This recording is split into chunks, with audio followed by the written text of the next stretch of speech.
Steven, Yeah. have you ever been so sure of something and yet been so wrong? Ooh, that's a good one. I was so sure that Independence Day Resurgence was going to be a good movie when I was going to the theater. Didn't happen Why? Why did you think that was going to be a good movie? because it's Independence Day. I still have actually see the first one. What? I have yet to see in my 30 years of life. Hang on. I don't. Yeah. I don't understand those words. Yeah, listen, I'm aware of Welcome to Earth and Jeff Goldblum and all that stuff, but I've never seen Independence Day from start to finish. And Bill Pullman is president, right? Yeah. Yeah, that's the best part, dude. Oh, you threw me for a loop here. I didn't I know, expect to start off. Wow. It's on my list. It's in my HBO Max queue. I'll get to it. I need to watch it. Yeah, you do. But I shouldn't judge anybody on what they thought was going to be right when they were totally wrong, because I was totally wrong, and we'll get all to it today on Just Your Opinion, man. Stephen Langford, Derek Papa coming to you on a Wednesday because the Super Bowl is in LA, and it is a busy, busy time for your boy here. But I'm off today, so we're doing the show today, and we got a jam-packed show. We will talk about everything from the conference championship games to all the head coaching hirings, to the future of both the Raiders and the 49ers, and the end of Tom Brady's career, and what Brian Flores is deciding to do against the NFL. But we got plenty of time to talk about all of that. Let me just get right to it, Stephen. Last episode, I was confident, to say the least, that Josh McDaniels will not be the head coach of the Las Vegas Raiders. I thought it was just an interview that was set up to make make Harbaugh sweat in his khakis. I thought Josh McDaniels was going to be the next coach for the Patriots, and he was just writing it out. And apparently, I was 100% wrong. And I do not. I have no problems admitting that I am wrong. I'm going to be wrong again in life. Yeah, I was wrong. Josh McDaniels and Dave Ziegler are your new brass in Las Vegas. Your thoughts on me being wrong? I know you will love this. You fucking love this, don't you? I mean, it's just you like you said, you're so confident, and you're not only that, but you were like, everyone is going crazy about this. There's no reason he's not going to be with the Raiders. Don't even think that he's going to pull a fast one, just like he did with the Colts. It's going to happen with the Raiders. And then I don't know, maybe it's 2 days later. And then I ended with Josh McDaniels going to go back to his daddy, Bill Belichick. I'm looking back like, oh, Jesus, why the hell did I say that? Good Lord. Yeah. I wish they could make like a video with Mark Davis's introductory press conference, and then just in the background, you spliced in, but like faded in. Yeah. Just you giving your take. They're not hiring Josh McDaniels as a head coach. They're not. He would put that on the video board like he did with John Gruden. He comes out and goes, guys, this is a big effing deal, and Derek Papa's wrong. Yeah.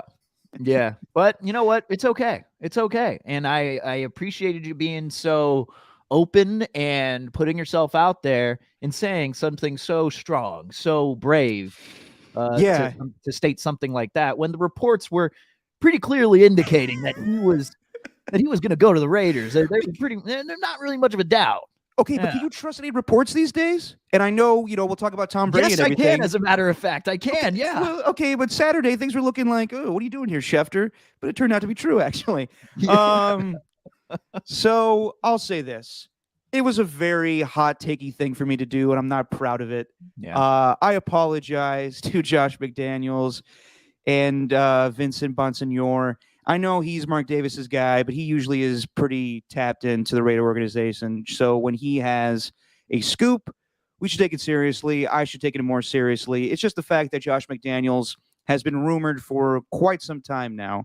And when he was the Colts head coach, he said adios. And it might have been the fact that he knew about Andrew Luck's, fleeting love for football, and he probably had problems with the organization.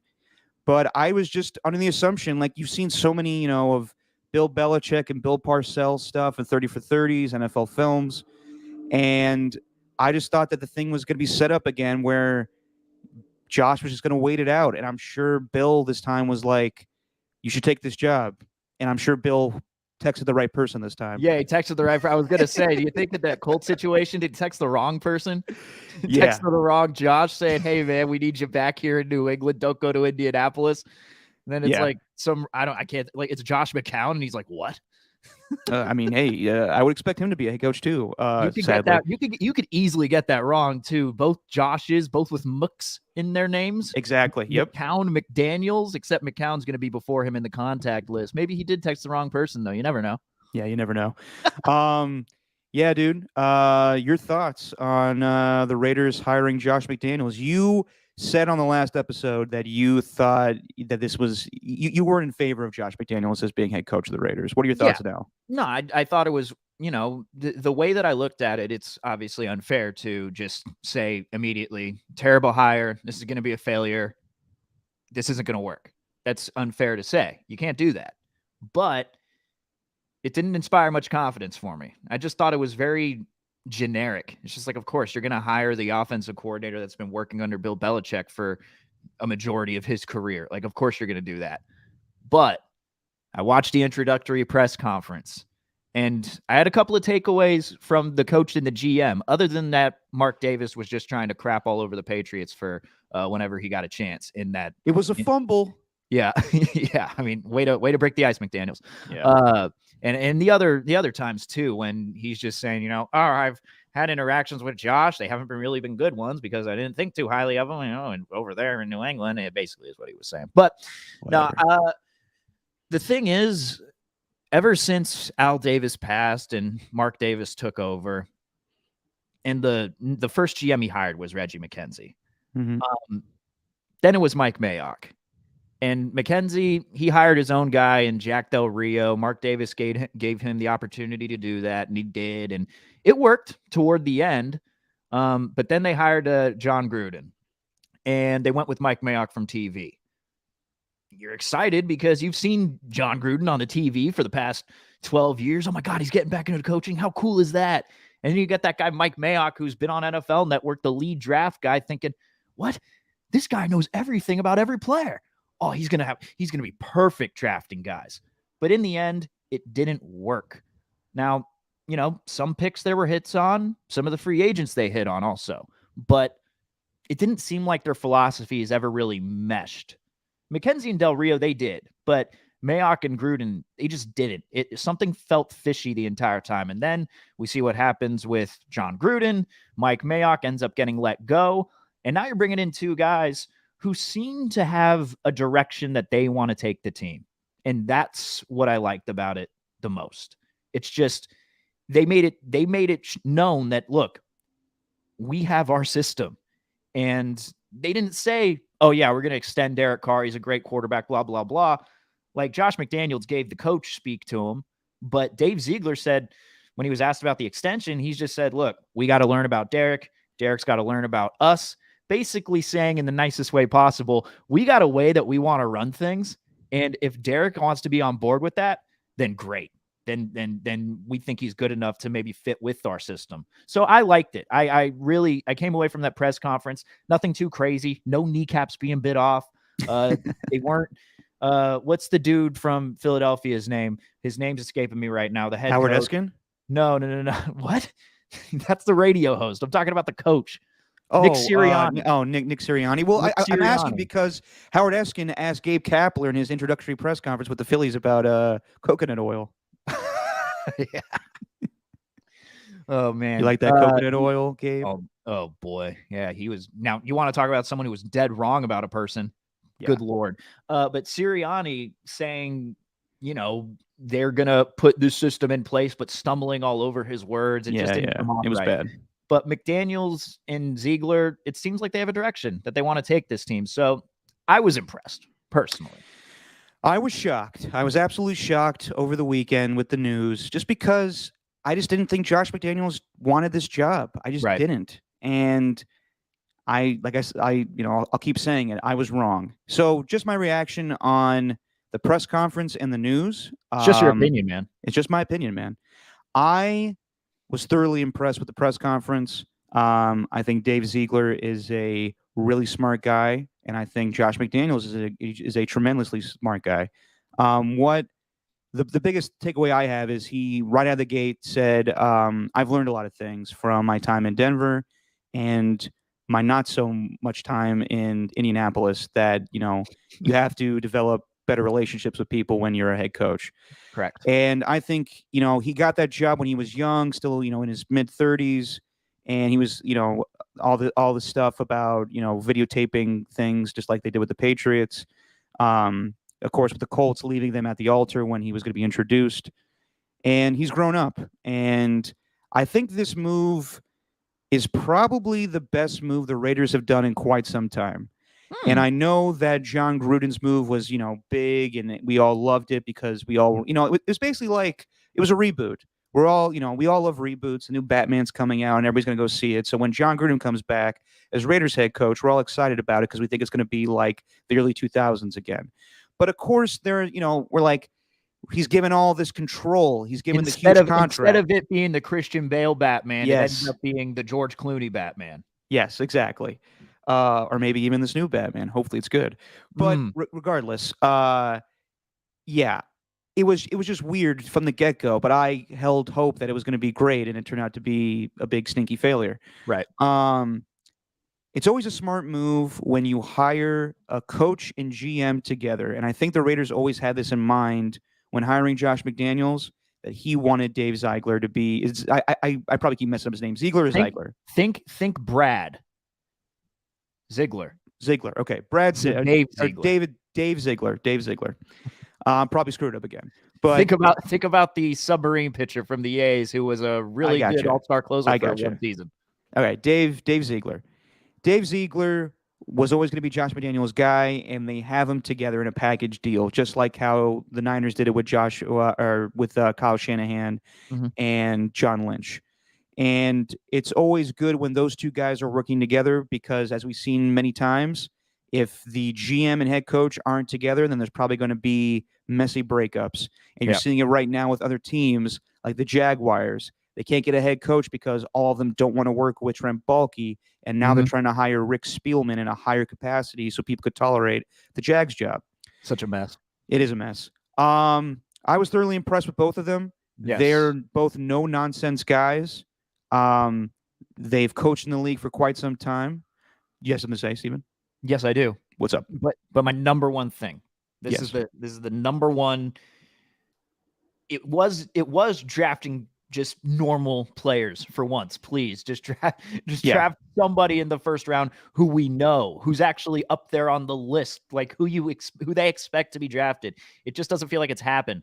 But it was going to be who hires the defensive coordinator too. Those are going to be my top two most important things. But something that's catapulted them is that it seems like you said, the thing that triggered what my thought here is that they're no nonsense guys. And it's pretty clear that they have a philosophy. They understand what they want to do. They've probably been planning this, them by themselves, one-on-one, just saying, "Hey, Dave, what if I'm your head coach? You're the GM, and we take over a certain team, and the Raiders happen to be that choice, the perfect choice."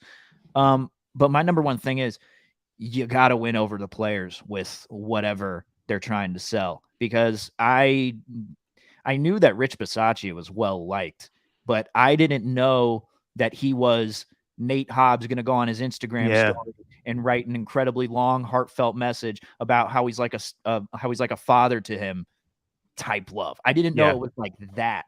So winning over the players, it's going to be tough to do. I mean, like if Derek Carr isn't aligned with maybe their philosophy, let's just say that he's not, and you trade him away. So not only do you take away Rich Bisaccia, but you take away the leader who got them to the playoffs when everything happened to their team. I mean, that's got to be the number one thing for me right there, is just winning over the players. I wonder how that's going to go. I think that they made this move with the intention of keeping Derek Carr for at least this season. Everything that they said in the press conference, and of course you can lie in press conferences, and that wouldn't be the first time. Right. But it seems to me what's been reported is that Josh McDaniels got this job selling Mark Davis on the idea that he can make Derek Carr a great quarterback. and he sees pieces in this offense to make it a better red zone offense. He wants to run it like he did with New England with 2 tight end sets of having Darren Waller and Foster Moreau be the go-to guys in the red zone. And they obviously need to draft better. They need to get better offensive linemen and better skill guys. But I think this is a good move. I think it's guys that have experience. And I like Mayock. I liked Gruden. But, they were TV guys that were out of the game for quite some time. And it's good to have guys that have been coaching the league for, the current decades and know what they're doing. And I'm interested to see what Josh McDaniels does in his second time as head coach. I think he's learned a lot. And, I'm very critical of Mark Davis for obvious reasons, but I will say this, that one thing I do like about him is he is not a meddling owner. He is hands off. He does let the football people do the football things. So I did make fun of him last week where he was conducting these interviews by himself. Turns out that the new president of the Raiders was doing that, so that's a good sign. But yeah, I think that this is a fantastic move. I expect Josh McDaniels and Dave Ziegler to be guys that change this franchise. I really do.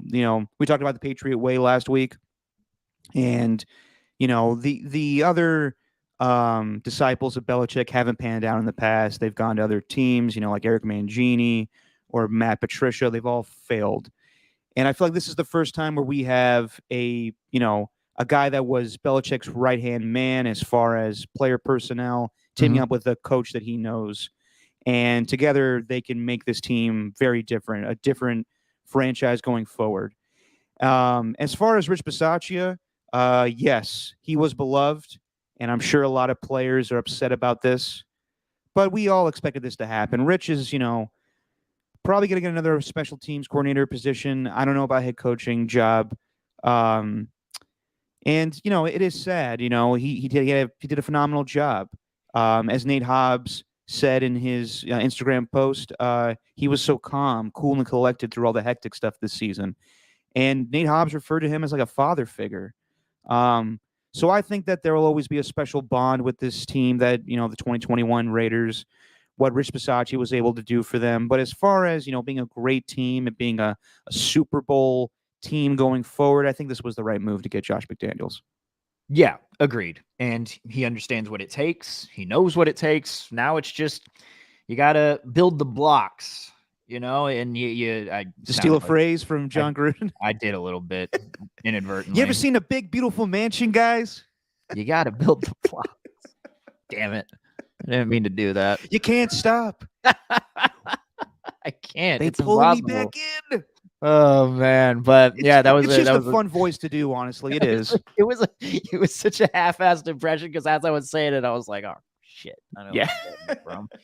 Oh boy. But look, man. First impressions. It's a good one. It's a damn good one. Yep. And I'm not going into this feeling. You're going into the AFC. I mean, the two teams that just played, the Chiefs and the Bengals, you got to compete with them. You got to compete with Herbert twice a year. The Broncos, if they get Aaron Rodgers, there's a possibility you got to deal with him. So they got a tall task on their hands, man. They got a lot to sift through with this team to try and get it to the caliber that they want. And you know what? If this could turn out like the NFC West did this year, where you can get 3 of your teams in the playoffs, then I think that's a real possibility if McDaniels and Ziegler make the right moves. Yeah, and I so far I think this has been the best coaching hire of the offseason. And yeah, I'm interested to see where this goes and what he does with the rest of the staff. Edgar Bennett will remain as wide receiver coach. I've heard rumors, and this is just because that they're old friends from the Denver days. But I hear that McDaniels is interested in having Adam Gase as offensive coordinator. Just offensive coordinator, not head coach, but we'll see if that's the guy he chooses. And you're bugging your eyes out like Adam Gase right now. And I have a name for defensive coordinator for the Raiders later on, but I'm going to save that for later because it ties into a bigger topic. So we'll get to that. Yeah, that's a tease, ladies and gentlemen. Real quick, Steven. Commanders, yay or nay? Nay. Yeah, I'm with you. The hell?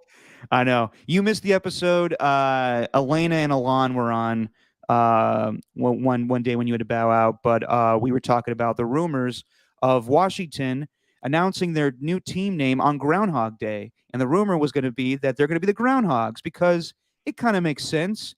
You go to the ground, you run the ball like they did in the 80s, and they were the Hogs. So we're like, oh, that's kind of a nice name, Groundhogs. Commanders sucks. It really does. They sound like a Marvel Both superhero team. both of them sound like a team name from the Backyard video game series, like Yeah. backyard Yeah, football, yeah, backyard exactly. baseball. The Yeah. Commanders and also the Groundhogs too. I actually think the Groundhogs was a name in the Backyard video Probably game was. series.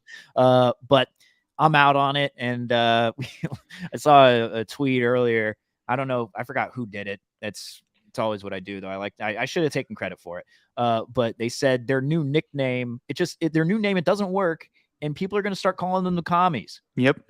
I mean, it's bound to happen. In Like, Washington, of all places. the Commanders. It's just Yeah. terrible. I mean, The old commies. I honestly, man, I kind of like the Washington football team. Yeah. It was growing on people. I was good with it.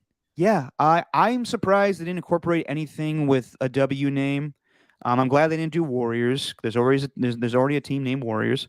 Right. I thought Hogs was going to be a part of it in some way, but Commanders, it's just safe. It's a safe, boring name. Yeah. I don't like it. I don't like it. And it's funny that I guess this leaked out because a drone went over FedEx Field and saw that a flag was hoisted up saying Commanders. That's bad. And also, Joe Theismann goes on a radio station and they ask him, what do you think about the new name Commanders? He's like, oh, I like the name. So you're confirming that it is. Whoa, I didn't say that. Whoa, hey, easy there. Whoa, whoa, whoa, whoa. So the whole thing about it leaking out was bad, too. And the timing of it's interesting because we need some new good PR given the Brian Flores situation going on. Yeah.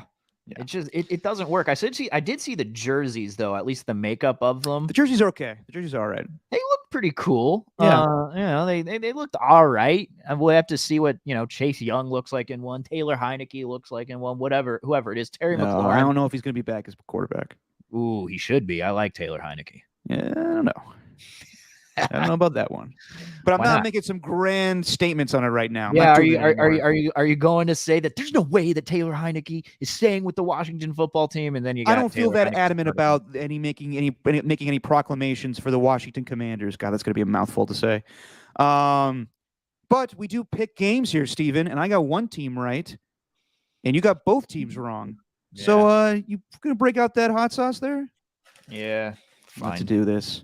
By the way, I was telling you, next time I lose something, I am going to eat the peppers that my roommate has been growing. They're jalapeno peppers, and goddamn are they spicy. Holy shit. So it's just straight jalapeno. Yep, straight jalapeno off a tree. Mm-hmm. And I'm usually good with spicy stuff, and I was dying the other night. I had to drink like a lot of milk. All right. Well, let's hope this last dab hot ones. Oh, Showtime at the Apollo that I've used already before, and you used that exact same joke the last time that I did it. But hey, we're here, aren't we? All right, let's do it. Showtime at the Apollo. Kind of a lot. What kind of chip we going with there? I don't. Tostitos. Generic bag. Oh yeah. That's the good stuff. No label. It's just in a plastic bag. You don't know where it's been. How we feeling? Not good. Spicy? Yeah. All right. I'll do the talking then for a little while. Please do. Okay. So, Steven. Take it easy there. All right. So, we got the conference championship games from last week, and they're both great games. Yeah, they were. So I was driving down to Old SoFi last week, and while I was pulling up into Inglewood around the Forum, what in the hell are you doing? Was that whipped cream? Yeah. Does that help? No. So, dude. Okay. So I was driving to SoFi, and while I was pulling up to the stadium, I saw a shit ton of Niners jerseys, and I was like, God, this is really going to happen. They're going to do this again. Don't touch your eyes, Steven. It made it worse.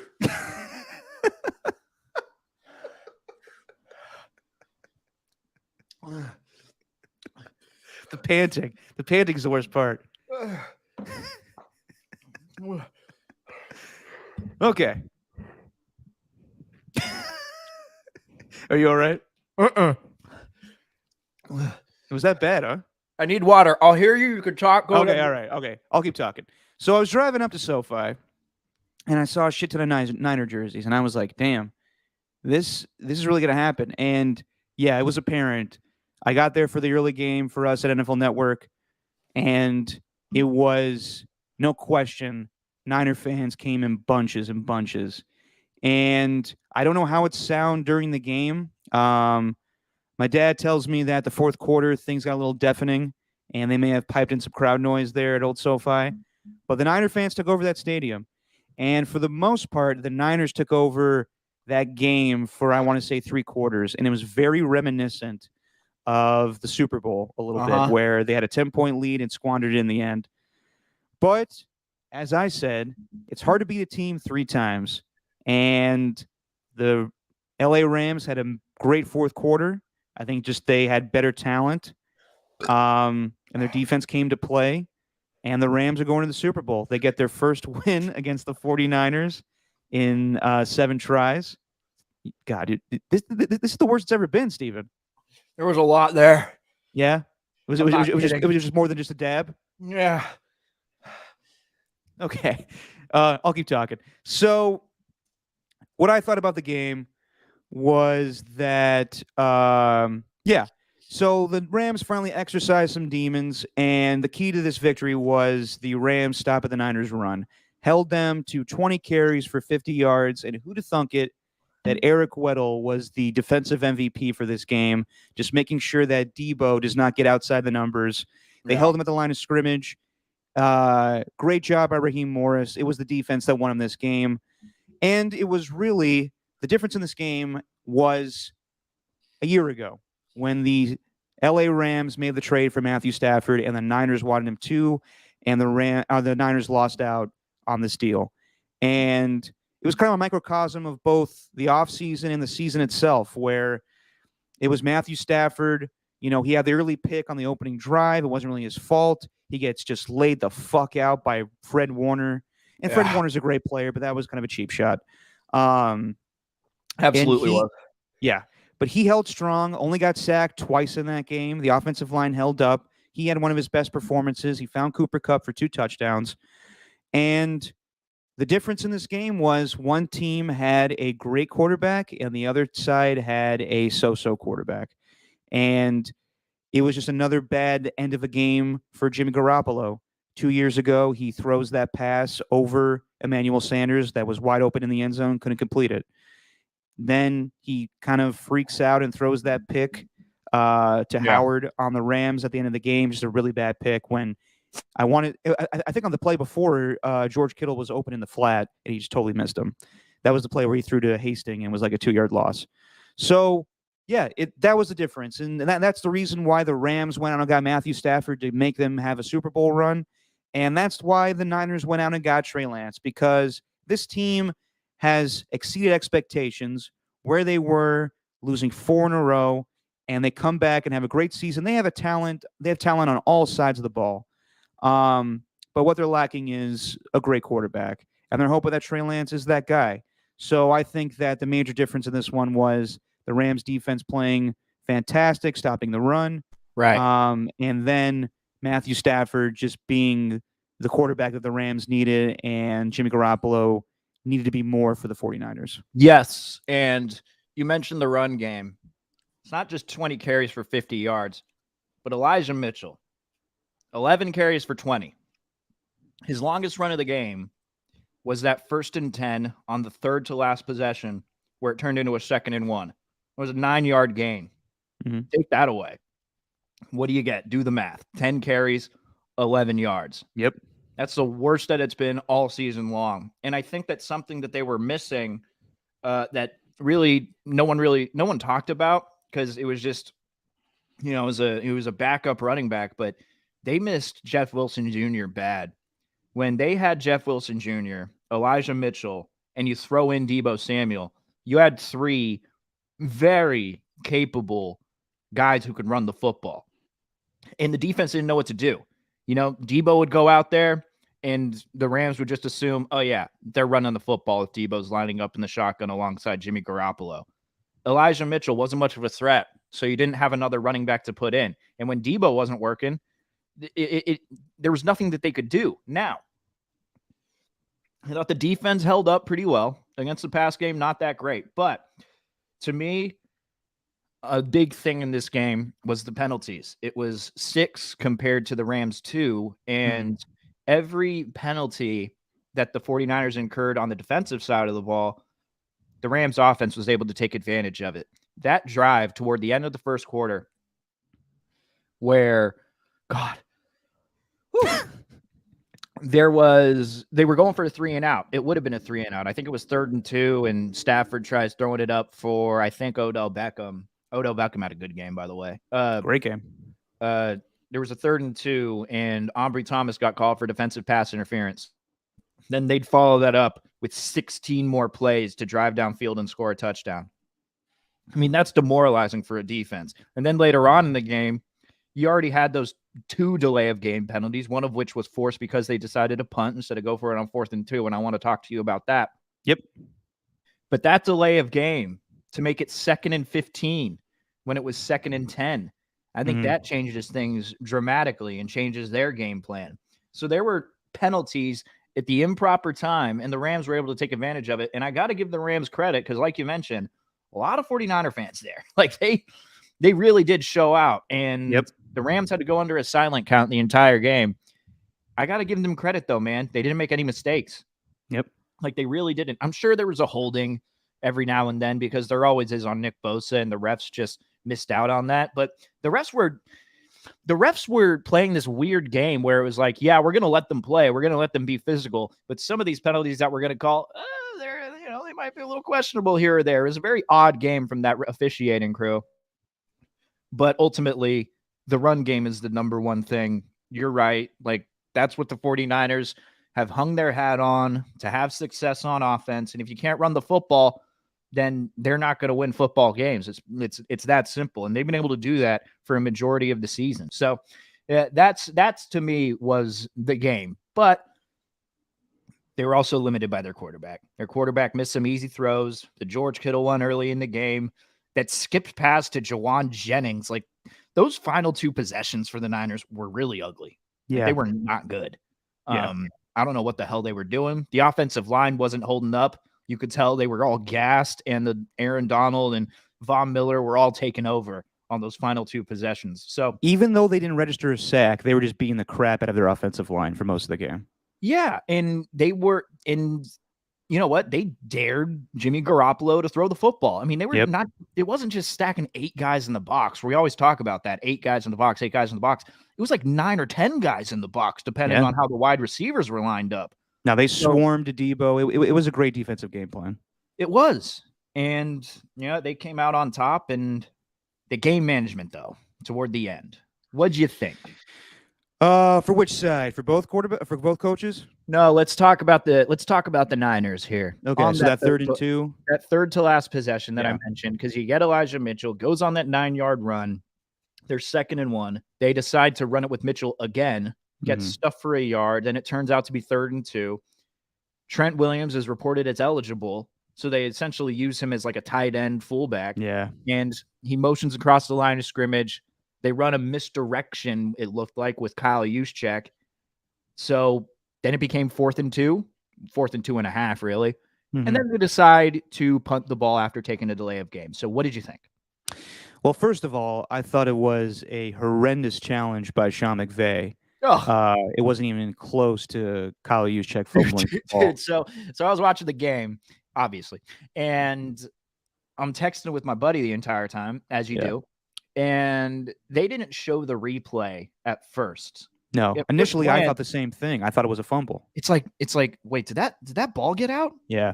And then I'm looking on Twitter, and that's a mistake when I'm streaming, when I'm not on straight up cable, and you're streaming, it's a little bit delayed.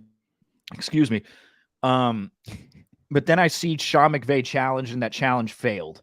And then I watch the slow-mo replay when they're coming back from the break. Kyle Juszczyk clearly retained possession of the ball. Yeah. It's like, There's a McVay. reason What why are you Sean doing? Yeah, I know. There's a reason why Sean McVay has only challenged once this whole season during the regular season, Yeah. and he's not good at it. He needs to get better intel from his coaches.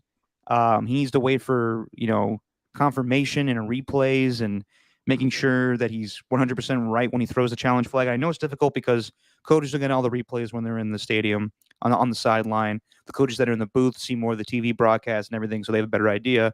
But someone's giving him some bad intel because that was a horrendous challenge. Regardless, they doesn't really bite him in the ass, even though he used all of his timeouts up pretty quickly. But for Kyle Shanahan to not go for it on 4th and 2, I mean, at that point you trust your defense. They're playing pretty well up until that point. Was it still 17-7 at that point, or was it 17-14? 17-14. It was 17-14. So yeah, that would have been a big moment if they convert that 4th and 2 and they go for it. But Actually, was it tied 17-17? Let me double check this. Hang on. I'm pretty sure it was 17-14. I'm looking it up. I'm looking it up. Hang on. Look it up. Yeah, it was 17-14. We're good. Yeah, it was the drive right before the Jaworski Tart drive. Correct. On And the then interception. they tied the game that way. Yeah. Yep. Okay, cool. So I mean, a lot of coaches are going for it on 4th down these days. The play calling, use check up the middle, that's who the Niners are. Like, they're ground and pound. They always intimidate the other defense by just running it right down their gullet. Yes. And yes. Oh yeah, I've been using that phrase while you've been gone. Yes. So it just didn't work this time. And Kyle, 4th and 2 is a big ask. So I don't know if it was a good idea to go for it. In the end, I just thought that their defense didn't hold. And, we can all think about what if with Jaworski Tart dropping the interception there. I mean, would it have changed the outcome? Probably.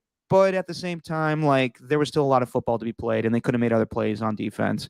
So, I think you're okay with it. You think that it's you're paying it no mind, really. I'm saying that, Kyle knows the limitations of the offense too. Would have been a good idea to go for it on 4th down. I don't know. Would have been a better play call on 3rd and 2. Maybe throw to George Kittle more. Possibly, but Kyle has won these games by just running the ball and throwing it with Jimmy from time to time and playing good defense and playing good special teams. So he had a plan, and this time it just didn't work out. So I'm not really holding it against Kyle for this one. I think if you're pulling Trent Williams and you don't even use him as a lead blocker, that's the type of play where it doesn't matter if the defense knows what's coming. It's that type of play, and it's one that the 49ers have done all season, and it's what's made them so entertaining to watch, which is, hey, the defense knows what we're going to do. They understand what we're trying to do, but there's nothing that they could do to stop it because we're going to execute perfectly, and we got the players to do it. Right. How do you not follow Trent Williams as your lead blocker? It just doesn't seem, especially when he's on his last ankle. This dude, that when he was asked, Trent Williams, after the game, when he was asked on a scale of 1 to 10, it's when it's the timing. I don't know what it was. Maybe it was just a comedic timing, but she's like, on a scale of 1 to 10, how bad is that ankle feeling right now? And he just goes, pretty bad. and you know what? That was a big factor too, because despite the fact that the Niners offensive line didn't give up a sack, Trent was hurt. And like I said last week, Trent was hurt. Debo, he had that 48-yard touchdown reception, but he was a little gimpy himself. And I think that played a major factor in them losing the game. So the whole team was. I mean, they were limping off of Lambeau to that win. Yeah. But here's the other thing that I want to focus on that 4th down play. I was bothered by this after the game, in the post game. You had Kyle Shanahan go to the podium, and he said that never considered going for it on 4th-and-2. All right, that's fine. Never even considered it. But when Jimmy Garoppolo was asked about it after the game, his response was, wasn't my call. It was Kyle's call all the way there, and that's what he called. So that's Jimmy Garoppolo speak for. I didn't agree with it. But here's my issue with it, though. And this is something that I have with Kyle Shanahan. And maybe this is just me being blinded after seeing all these mic'd up videos of the Ravens for the past 2 seasons. But Sean McVay makes that stupid challenge, gives the Niners an extra 30 seconds, minute to talk over possibilities, it's like, is there no level of discourse at all between the head coach and the player and the quarterback to say, hey, maybe we should go for this? Like, to say he never even considered it? Like, how did that go? Hey, Kyle, what do we go for it on 4th and 2? Kyle Shanahan's just like, no. Like, that's not even a thought. Does someone not speak up in that situation? I'm sure Mike McDaniel or I'm sure Jimmy bring it up, but at the end of the day, it's Kyle's call. If you never considered it, like, at least, instead of just trying to draw them offside or whatever, draw a neutral zone infraction, instead of trying to do that, which does not work on 4th down, instead of doing that, why don't you go out there, see what the defense gives you, and if they are in a formation that you like, that you think you can get a couple of yards on, then run the play. If you don't think they did that when they lined up and they didn't call the play? Not when he said up there. Never considered it. And then but Kyle's not going to admit everything to the media too. True. But I mean, it's embarrassing. It's embarrassing that they didn't even consider it. But here's the thing too. This day and age, man, 4th down, come on. I know that, but at the same time, when you're bringing up the Jim Harbaugh mic'd up stuff, and that's all well and good, and he's a player's coach. Well, yeah, John. I'm thinking of Jim, and we'll talk about him later on. But John, he's a good coach, and he's a player's coach, and he loves his players. But at the same time, when he asks his players, should we go for it? This season, 3 weeks in a row, they did that, and they lost games because of it. So at the end of the day, you're the head coach. You got to make that call. That's your call. And Kyle is not one to do that. He's just not. So I'm not surprised he didn't go for it. He probably should have. Needs to change is what needs to happen. Like, well, that's your opinion, man. That is my opinion, man. It needs to change. Kyle Shanahan, change up your coaching style. As I say, sitting on my ass here in my kitchen, and I'm eating hot sauce with a little dab of whipped cream, following it up. Hopefully that'll work. That wasn't a dab, my man. That was like a whole whippet of that shit. You actually want to know? You want to know a little secret? I've been because I completely forgot we had this in the fridge. We had it it was completely full, unopened, and I think we bought it for like some pie that we were making for Christmas. And what kind of pie? It was a chocolate pie. Ooh. Yeah. You get the chocolate pudding, you make the pudding, you get the crust, you put the pudding in the crust, then you let it set in the fridge. Didn't work out too well, so we didn't use the whipped cream. And from time to time, and Jesse hasn't noticed this yet, but for the past 2 weeks at lunch, skibbled myself a little. And I just noticed. God forbid Jesse would know that. A little whipped cream sauce. Hey, it's all good. And I just noticed it today. Like, it's almost empty. And Jesse's gonna be like, "Why don't we have any more whipped cream?" Because I ate it. Yeah. By the way, when you were saying all the pudding stuff, speaking of voices that we like to do these days of bad people, I could only think of you see, you got the pudding and you put the pudding in the pudding and the blah. Yeah. Whoops. Oh well. Anyway, yeah. I mean, Kyle just he doesn't go for it down. Neither does Belichick. It's just something that some coaches don't do. So I'm not going to hold it against Kyle. I just really think that if Jaquiski Tartt makes that pick, we're not having that discussion. They probably win the game. It's true. So in the end, I think the major factor was something that was talked about all offseason, was the Rams getting Stafford and them upgrading, and the Niners needing to upgrade by drafting a quarterback, trading up to get the quarterback, then taking him, but still deciding to go with the guy that they're comfortable with. And in the end, with this loss, it's most likely that the Niners are going to move on from Jimmy Garoppolo. Before we get to that, let me just say this. Niner fans, you are a fantastic fan base. You show up in bunches. You come to L.A. I worked with a guy at NFL Network who has Rams season tickets, and he decided that he was going to sell his ticket for the NFC Championship game because he couldn't bear to see them lose to the Rams again, or lose to the Niners again. So he sold his ticket to a Niner fan for a cool grand, and he came to work that day. And I asked him, do you regret it? And he said, not for a second, because it was the best of both worlds. I made some money, and I saw my team win just across the street. Now, that also says to me that that's not a true fan base. The Niners are diehard fans, and I respect that. At the same time, You guys got really cocky this week. You really did by saying you're going to go into SoFi and take over that stadium, and the Rams fans ain't shit, all that stuff, and it came back to bite you in the ass. That's all I'm saying. I mean, we saw all those Rams fans come out, those diehards. Leo DiCaprio. Who else? Who else was the diehard Rams with his fan mask down? that we saw the game. Don't look up. Who else was there? Hang on. I'm gonna pull this up. They had that shot. The best moment was they showed Sean McVay's dad, like he's like a swole, like old dude. Jacked McVay. Yeah, Jack McVay. And everyone in the studio was like, "Who is that guy? Is that supposed to be like some celebrity?" Like, no, that's Sean McVay's dad. And they were like, "Holy shit, that guy like looks like an actor." I'm pulling it up. Hang on. Where are you? Of all the celebrities, I was trying to think of who else was there. Complex to their Instagram, so I'm really trying hard to find it here. Oh, okay. I just know Leo was in the stands, and I'm looking at Leo. Yeah, I'm pretty sure whoever he was standing by that he had to explain football to him. Yeah. What is this? They play with pigskin? That's terrible. Oh, come on. I wore a pigskin for that movie. No, come on, man. He knows what he's talking about. He knows what he's doing. But another thing, as I'm trying to search for this, something that was funny, Troy Aikman.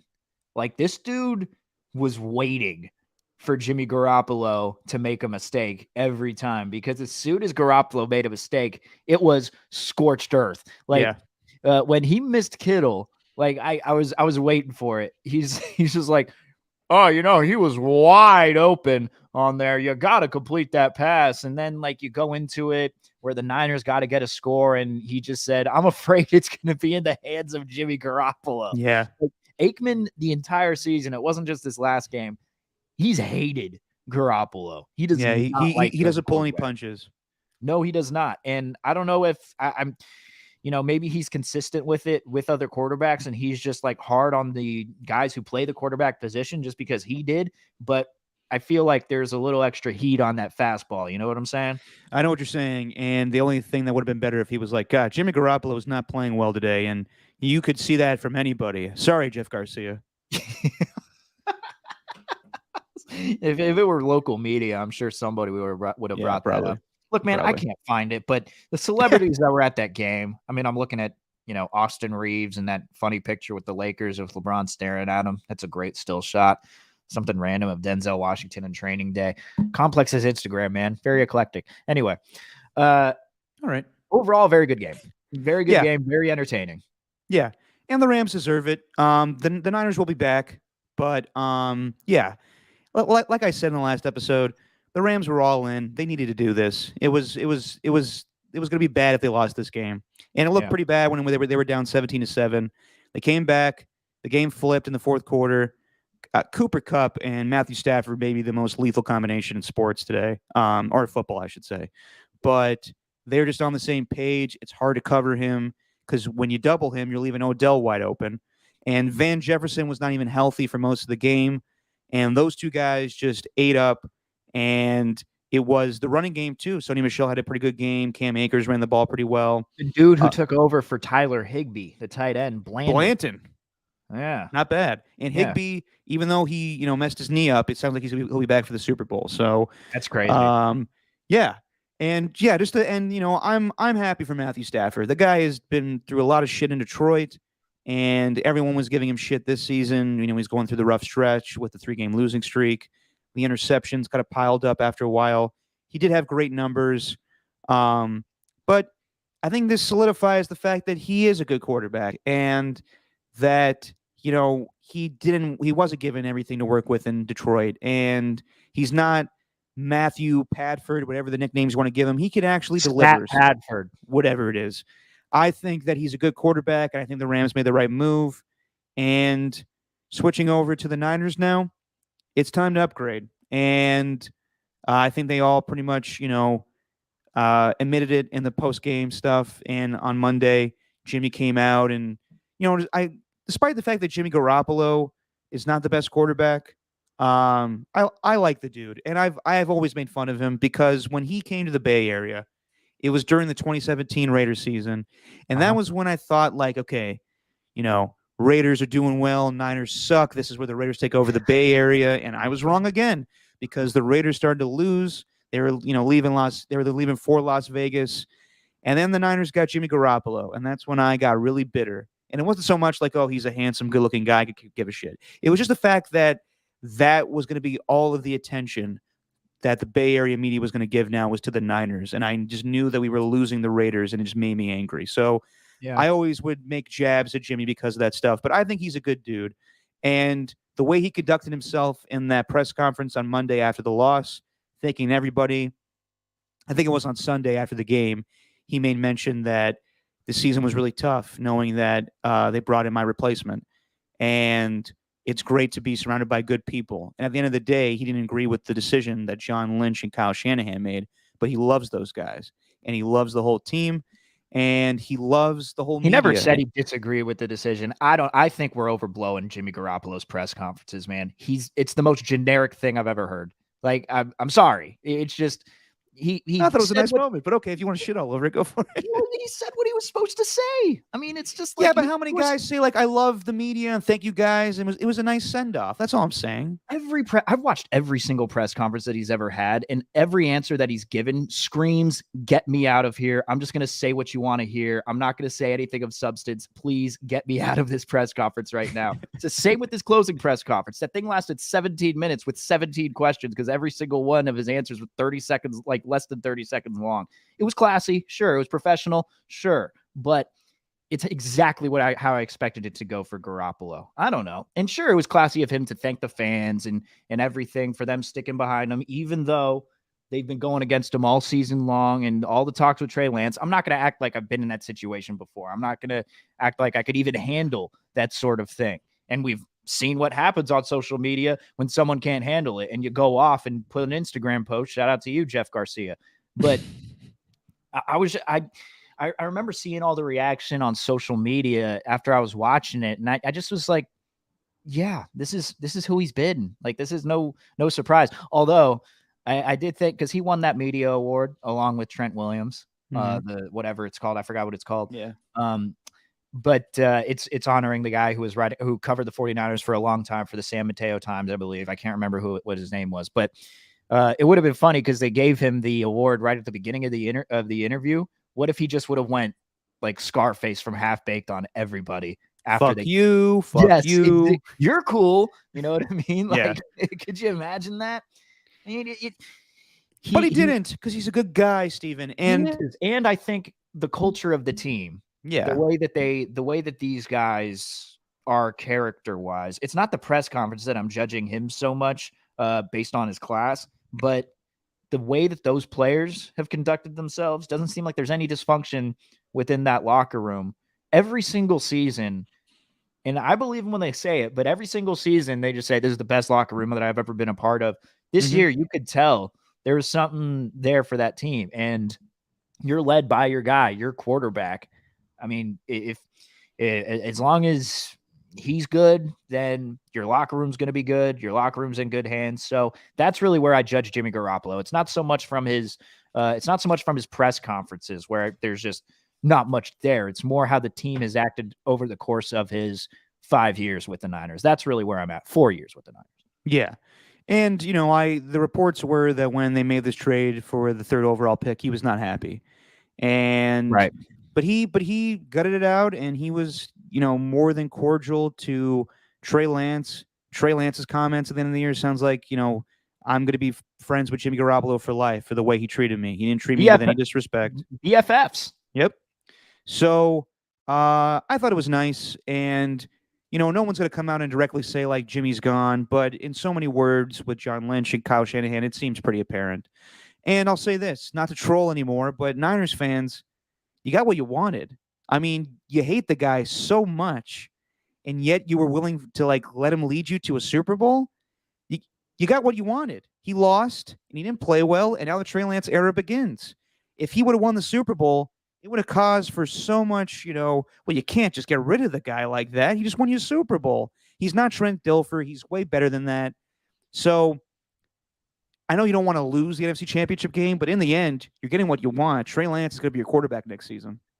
I was asking some of my listeners on the pregame show on 95.7 The Game. Oh, yes, your listeners. Every Monday through Friday. But seriously, one of the questions was, What do you want this season to look like? Like, what is the best case scenario for this season?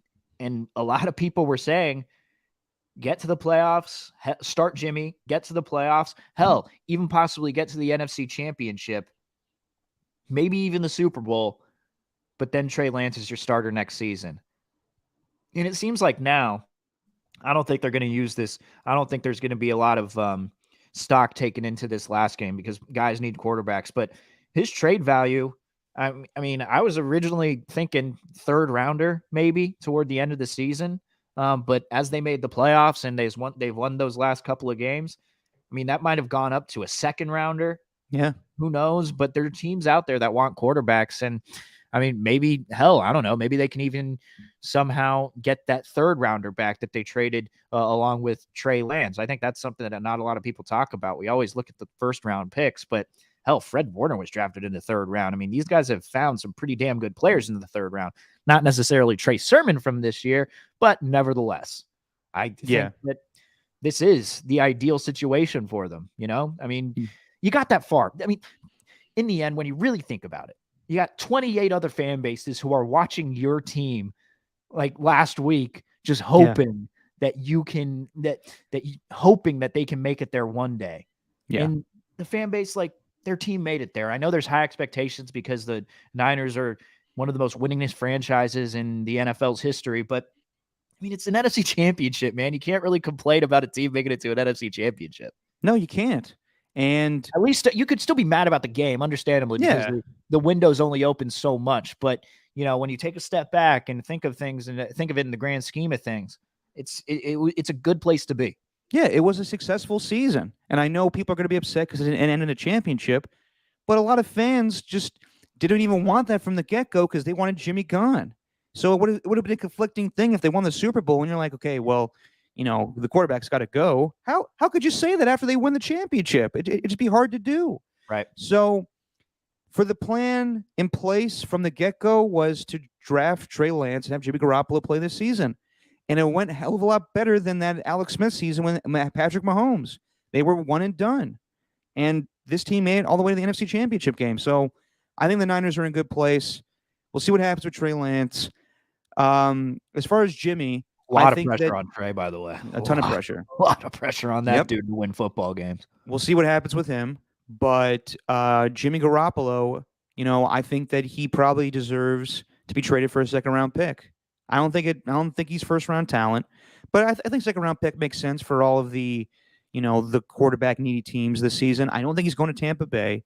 I don't think he's going to just, you know, go back in that situation to be the you know, the guy that's coming in for Tom Brady after he retires. I don't think he wants that. I don't think Bruce Arians wants him in his offense. He wants to throw the ball a lot. I think the place that makes the most sense for Jimmy Garoppolo is Pittsburgh.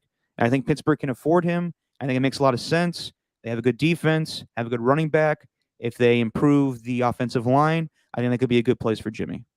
I agree. I'm with you on that 100%. I mean, that's really where I'm thinking that he's going to go. Yeah. It feels Pittsburgh. It just feels like Pittsburgh's going to be the place, unless I don't know. The Commanders? No, I don't know. Maybe Green Bay wouldn't want him just because. No, probably because of and how Kyle cares about Jimmy too much to send him to Daniel Snyder like that. True. Yeah. True. So I don't know, man. I think the Steelers, though, you're right. It's a perfect spot for him. I mean, you got Najee Harris. Yeah. You know, you got a guy in Chase Claypool who he can just toss it to, kind of like a Jawan Jennings type, except instead of him just being a guy you throw to on third down, you could throw to him on first, second, and third down. Yep. I mean, you can give him a lot of targets. So and you got Pat Freiermuth. So and Eric Ebron, they got two good tight ends. The new Heath Miller. So yeah. You got some pieces over there that Jimmy can probably fit in really well with. So and wherever he goes, who knows what's going to happen, man? But whatever. Yeah. And I could see it now. Instead of Franco's Italian army, it's Jimmy's Italian army. He's a good old Italian boy going to Pittsburgh. Oh, boy. All righty. Let's talk about the other championship game. And this was the first game on the slate for Sunday.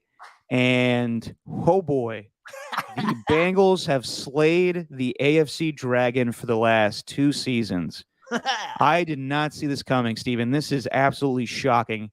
considering the way this game started with a 21-3 dominant lead for the Kansas City Chiefs.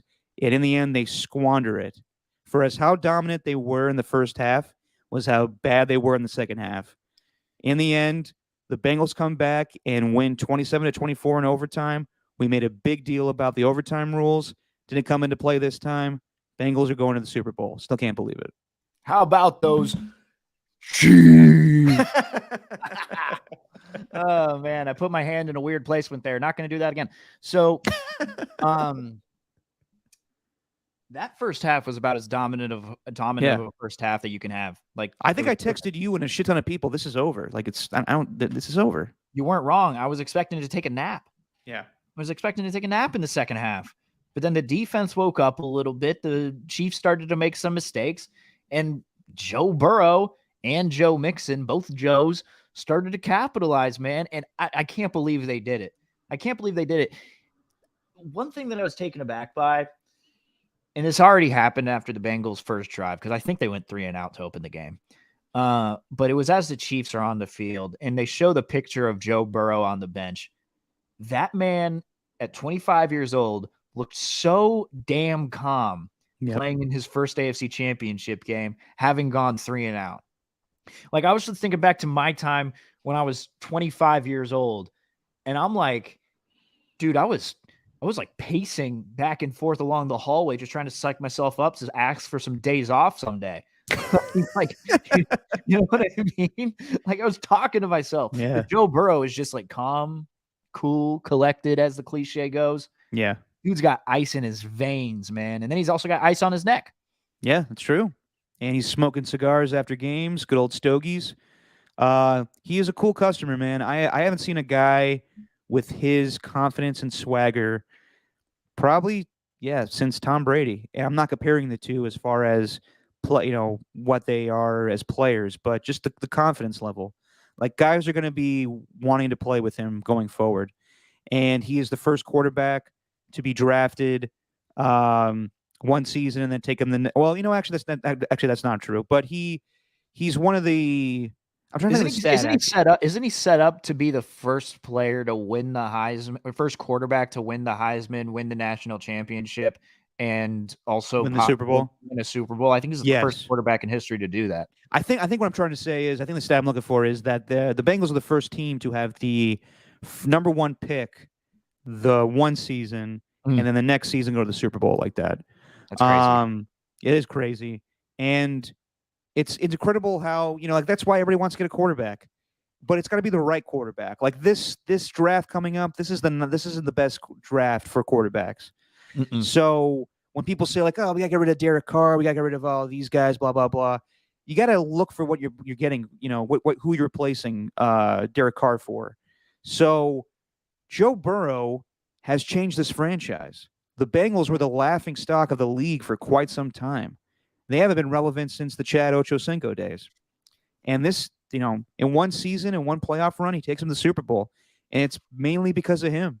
And they have a great team. You and I made fun of the Trey Hendrickson pickup. We thought it was just like, oh, this is a guy that's just, he flashed with one team, gets a big free agency contract. Yeah, we're talking about that one too. We're talking about being wrong. That's actually, I said Independence Day because I couldn't think anything off the top of my head. Yeah, Trey Hendrickson. I don't know why I thought about Independence Day, but but Trey Hendrickson, man, that stat that I saw when it was like 10 of his sacks have been unblocked. And I was like, why are the Bengals overpaying for this dude? This is a waste of money. Yeah. And now look at him. Yeah, dude. He was a game wrecker in that second half. Him and Sam Hubbard, just the key to the game was the fact that the Bengals in the second half, they dropped 7, rushed 3, and had 1 spy. And that was the difference because Mahomes couldn't find anyone downfield. And I know I said last podcast that the Chiefs offense is Tyreek Hill and Travis Kelce. And while they are lethal and they have other guys like Brian Pringle and Mecole Hardman and all these other guys, their offense really functions from Travis Kelce and Tyreek Hill, being the guys. And if they're taken away, then Mahomes kind of, panics a little bit. And he did in this game. We'll talk about Mahomes later, but just as far as the Bengals, great defensive game plan. They are never going to be out of the game with Joe Burrow at quarterback. It's just confidence that they will always be in every game. Down 21-3 in that stadium, I was just so shocked with how they were able to come back in that game. And kudos to the Bengals, man. They are going to the Super Bowl, and they have now, made the Chiefs look beatable. And it's interesting the Chiefs lost in this fashion because it's bad. It's really bad to Yeah. have that lead and to squander in the second half. It was terrible. And you could say, like, how come they didn't run the ball more? They did run the ball well. They ran for 139 yards. So the run game was working. Like Andy Reid said, he just had some bad play calls. The call before the half to, have one more play call. They throw that little pass right at the goal line to Tyreek Hill. He gets swallowed up and they get no pass. They get no points before they go into halftime. That's Patrick Mahomes, for how great of a quarterback he is, and we would all take him number one. He's skill set wise, he's the best quarterback in the league right now. But he's got to make better decisions. And in that situation, if you see that Tyreek Hill is not going to get in the end zone there, then you got to throw the ball away and get some points. Right. And I think he's a fantastic player. I love watching him, but it was really hard to watch him in the second half of this game. He was making horrendous mistakes, just running around, playing, backyard football, and sometimes it works for him, and most of the time it works for him. But it was really bad. Like, they had a chance to win in regulation, and he's just running around and he fumbles the ball. And, if the Bengals recover that, then they win the game. And it was just really bad. And then he makes it hard for Harrison Butker to make that field goal just to tie it up and go to overtime. I thought Patrick Mahomes really struggled in the second half, throwing those two bad interceptions, the one in overtime that got tipped up in the air, and you thought it looked like a Wayne Knight play from Space Jam? Yeah. No, the Jimmy G one was the one that I thought looked like the Wayne Knight play. Yeah. Oh, I thought you were talking about the Mahomes one. No, I was talking about the Jimmy G where he's getting tackled and you just randomly see the ball fly up. It's like, how did that even happen? Yeah, it reminded me of that Wayne Knight play where he just where he gets squashed, but then the basketball just flips up into the hoop. Yeah, anyway. That's true. Yeah, no, the Jimmy play was terrible, but yeah, just Mahomes, I thought really just kind of shit the game, man. Like, just shit the bed, and it was really bad. There's not much else they could have. You had that terrible injury to Uzomah, I believe that's how you pronounce his name, with the Bengals, which stunk. Uzomah or Uzomah? Uzomah, I believe. I don't even remember, but he clarified in the video, but I forget what it is actually. But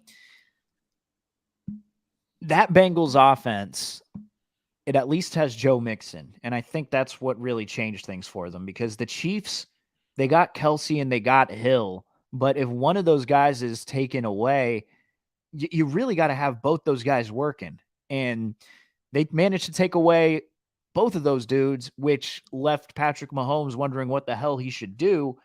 Whereas on the other side, you got a guy in Burrow who's got T. Higgins, who had a big game. T. Higgins had a huge game. Yep. Jamar Chase. Great catch in the end zone. I mean, he's awesome. And then you got Tyler Boyd in the slot. Could be worse. So they had plenty of other options, and they were able to take advantage of it. Like, they clearly, the Chiefs did, went into that locker room at halftime and just said, you know what? We're coasting. Yeah. This is no problem. We're good. We're up 21-3. We're gonna take the foot off the gas here. But when it came time to put the foot back on the gas, that's when they started to get a little reckless, and that's when all the turnovers started to happen. So, look, man, I couldn't believe it. Like, I couldn't believe that the Chiefs lost the damn AFC Championship. They'll probably be back. They'll be back. I don't know if it's going to be next season, but I'm so excited for the Bengals to get to the Super Bowl. And I'm so tired of people who try to downplay the Super Bowl because of the teams that are playing in it. Oh, but it's the Rams and the Bengals. Who cares about the Rams and the Bengals? It's the Super Bowl. We're all going to watch. Shut up and watch. The storylines around the Super Bowl right now. Matthew Stafford. It's like this dude was on the Lions for his entire career and proved to everybody that he could make it to the Super Bowl if he just gets with one team that's actually competent at all within their organization. You get Joe Burrow, like everything we just talked about, in this young Bengals team going from the number 1 overall pick to this. I Yep. think they had 4 wins last season. Like, dude, Yeah. what could be? There's so much going into this Super Bowl, and I can't wait for it. But Chiefs lost. Yeah. Yeah. And I'm with you, Steven. I thought that the Chiefs were very cocky in the second half, and they have a right to be. They have ruled the AFC for the last 3 years. They really have had much competition. You know, their AFC championship games, they've dominated, whether it was the Titans or the Bills last year. And the Bills look to be like their biggest competition going forward. And I made the mistake last week by saying that the Bengals were a year too early, and that is not the case. They are right there with the Chiefs now. They have proven that they can hang with them twice now. They beat them twice, and yeah, I expect. It's funny to me that the Chiefs have that attitude because after losing the Super Bowl, you would expect them to come back like even harder this season. They got off to the rough start. They were going 1-3. Right. They rebounded. Their defense played well. The Chiefs, this game is kind of a microcosm of their whole season. Like the first half, it was them being the old Chiefs again and, firing on all cylinders and being a great offense. Their defense was playing well. And then they reverted back to the Chiefs that struggled the first, few weeks of the season. So I don't know know if I'd call that a microcosm of their season, though. Wouldn't a microcosm of their season be if they sucked in the first half and then were good in the second half? Yeah, you're right. You're right. Me butchering the English language once again, but I would say that it was kind of a Butteker. Yeah. Butteker. You said Butteker. It's Butker. I'm sorry. I was thinking of Kick Butowski, the old show on Disney Channel. Yes, nice. Yes. But I was the Chiefs, yes, they reverted back to what they were at the beginning of the season, and the game plan's out there. And I'm sure, anytime you say that, like, people are like, well, they'll change things in the offseason, they'll come back as a better team. But this shows that, the AFC to me is still kind of wide open. The Bills, if it's not for, a few plays in overtime, they could have beat the Chiefs. I think we're going to have a lot of competition in the AFC going forward. I wouldn't say the Bengals are the cream of the crop in the AFC, but they're right there with like a bunch of other teams. And I think it's going to be interesting to see how the Chiefs rebound this offseason and try to remain, the best team in the AFC, even though they didn't go to the Super Bowl. I know for a long time now they've wanted a wide receiver to pair up with Tyreek Hill. There's rumors that they want, Juju Smith-Schuster. They tried to get him in free agency last year. They try to get Odell during the season. Dwayne Bowe wants to come out of retirement. Oh, God. Ugh. So it'll be interesting to see how the Chiefs, they want to improve the offense. And after they improved the offensive line a year ago, they still have some work to do. But it'll be interesting to see how the AFC plays out going forward to know now that the Chiefs are beatable. Well, that's the key that you just mentioned, though, was the offensive line. And that's why I think the Bengals, I don't know if they're the cream of the, I think they could be the cream of the crop of the AFC. If you do build that offensive line. Like that defense is pretty well set. Jesse Bates is an awesome safety. Mike Milton, an awesome cornerback. They got Chidobe Awuzie. Shout out to the San Jose native, which I just learned today. Like they got some pieces on that Bengals defense. Now they do. And then that offense, Joe Mixon, Joe Burrow, Jamar Chase, those other wide receivers that we already mentioned. You build up that offensive line. You maybe get one in free agency. I don't know what their salary cap situation's looking like. Oh, it's good. Is it? It's a lot of rookies. I mean, they only went out and spent money on Trey Hendrickson. So I think they're the fourth team to have the most cap room this coming offseason. Right. Zach Taylor seems to know what he's doing. Yep. Like the AFC is in a really good spot right now. I think the Chiefs, when you have Patrick Mahomes as a quarterback, you can feel like you'd be competitive for however long that he's with the team.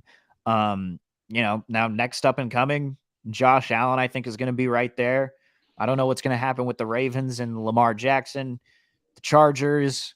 See if Josh McDaniels and Dave Ziegler for the Raiders can even compete with those guys. But that's what I'm saying, though. The AFC seems to me like it's the most competitive it's been in years. Feels like you got a bunch of teams that didn't even make the playoffs. The Ravens, Chargers, Colts that I think are all good. And it just seems to me like, in years past, we're like, yeah, I mean, the Chiefs, like, the Ravens, they're nice, but they're not even close to the Chiefs. The Bills, And all these teams are getting there now. So I think it's going to be really interesting to see the competition that the AFC brings next season, considering the NFC is going to have a lot of turnover. We don't know what's going on with Rodgers. Brady's retiring. The Saints have their head coach retire. So that's three dominant teams in the NFC that may look very different next season. So it'll be interesting to see that if the NFC is just ruled by the Rams again, and the AFC is the conference that is just fighting it out. The NFC is going to be ruled by the West. Probably. That's where the NFC is going to make where their bread and butter is going to be right there. Cardinals on the up and up. I think they're on the last year of DeAndre. We'll see. Are they on the last year of DeAndre Hopkins' contract? I think they are. Well, this is a make or break season for Cliff Kingsbury. I'll tell you that. Interesting. And then the Rams, the Niners. I don't know what's going to happen with the Seahawks. Shout out to Ryan Mauser, who I know is listening right now. He's one of those 2 viewers that we have. Yeah. But go Matt Stafford. That's what I have to say, Ryan Mauser. But it looks like it's going to go through the NFC West next year. That's where the NFC is going to go. It doesn't feel all that competitive other than that. Maybe if the Vikings, I don't know what's going to happen with them. Maybe they could be up there in the NFC North. Justin Fields, maybe he improves over Eberflus. The NFL's a year-to-year league, man. They can all improve in a variety of ways, and we never know what's going to happen. But it feels like the AFC, we kind of know what's going to happen just because of who the quarterbacks are. Yeah, definitely. And it'll be interesting offseason. A lot of turnover. We'll see what happens with the quarterbacks. But shout out to the Bengals. Awesome job. It'll be interesting to see where they go and how they play in the Super Bowl. And it's just fun. And it was shocking that they were able to pull that off against the Chiefs. But something we do know that was talked about for a couple weeks, or I should say a week since he lost to the Rams. There's a lot of speculation going on with Tom Brady of whether he was going to return. And rumors were coming out during the Rams game. Al Michaels and Chris Collinsworth were talking about it during the broadcast, that this may be it for him. And a lot of former teammates were speculating. From Adam Schefter. Oh, we got some news? We got some breaking news here. Jim Harbaugh called Michigan to inform them, despite interviewing with the Vikings, he'll be returning to school for 2022. Wow. Jim Harbaugh said, "You got Kirk Cousins?" Nope. That's interesting. I thought he was going to take that job. Jimmy. So he showed up to Minnesota on National Signing Day just to tell him no thanks. Yeah. There must have been something that, like, he wasn't going to get full control of the roster or something. Like, it must have been not of a good situation as he thought it was going to be. Now, there's also rumors that he and Stephen Ross are trying to do something, but I guess this is confirmed. He's going back to Michigan at this point, so he's not going to go to the Dolphins. And the Dolphins may not be a good spot for anybody right now, but we'll get to that later. So from one Michigan man to another, that's a transition, Stephen. We were hearing about Tom Brady. Yeah, don't sit there and like, is that right? Yeah, that's actually right. Well, you've been wrong a lot these past couple of podcasts. All right, fuck you. Making sure. So there was rumors about Tom Brady retiring, and after the Rams game, he said he was going to take some time to think about things, and his family was becoming more, on his mind lately, and he wanted to spend time with them, and. He pushed back the last episode of Man in the Arena, and now I think that's going to be a big deal. And then we get the news on Saturday. You called that one. You called that one. I did. You were. I think you deserve more credit for being right with that one than you deserve for being wrong with McDaniels. Although, yeah, I think you deserve more credit than criticism that you deserve for being wrong. I give you props. I concur, Stephen. Thank you for that. You're welcome. I feel like I've been a real dick this podcast, so I'm trying to redeem myself here. When have you not been a dick? You're dickbag Steven. This is true. Nice guy went out the window years ago. Yep. I was on NFL Network on Saturday, bright and early at 6 a.m. for the HBCU Combine, thinking that would be the only thing I had to worry about that day. And sure enough, Saturday we get the alert from Jeff Darlington and Adam Schefter and Ian Rappaport that after 22 seasons, Tom Brady is calling it a career, and I was shocked. Shocked for a number of reasons. One, why is this coming out today, the day before the conference championships? Why are we trying to make this the day that this news needs to come out? And I'm just shocked that he did it. Like, I didn't expect Tom Brady to retire after a loss like this. But when you think about everything, and like, he's won 7 Super Bowls. His children are getting older. It's obvious his wife wants him around the house more. And I used the phrase last week that Giselle was breaking his balls, and that's not the case. Like, when you get older and you have a family, you have to make time for your family. So it's very appropriate that he's retiring now. But yeah. And initially I was like, well, is this true? Because, Adam Schefter, I think he's very good at his job. He tweets a lot of unnecessary things these days, but he's usually right. And he was right about Aaron Rodgers last year. I'm not disputing that, but I thought he kind of hijacked the draft by reporting the news that day. Absolutely did. Yes. No doubt. And when he came out on Dan Patrick, he was like, well, I mean, sources. I don't have any sources. It's just, what I hear. Yeah. So that wasn't a good look. But he was right. And Aaron Rodgers wanted out of Green Bay. And in the end, he's right about this too. But I was just like, if Tom Brady's refuting this report, if Tom Brady's dad's refuting this report, and if the Buccaneers haven't even been notified themselves, then why does this need to come out today? And I understand that in the world we live in now, in journalism, we have to, be the first to report things.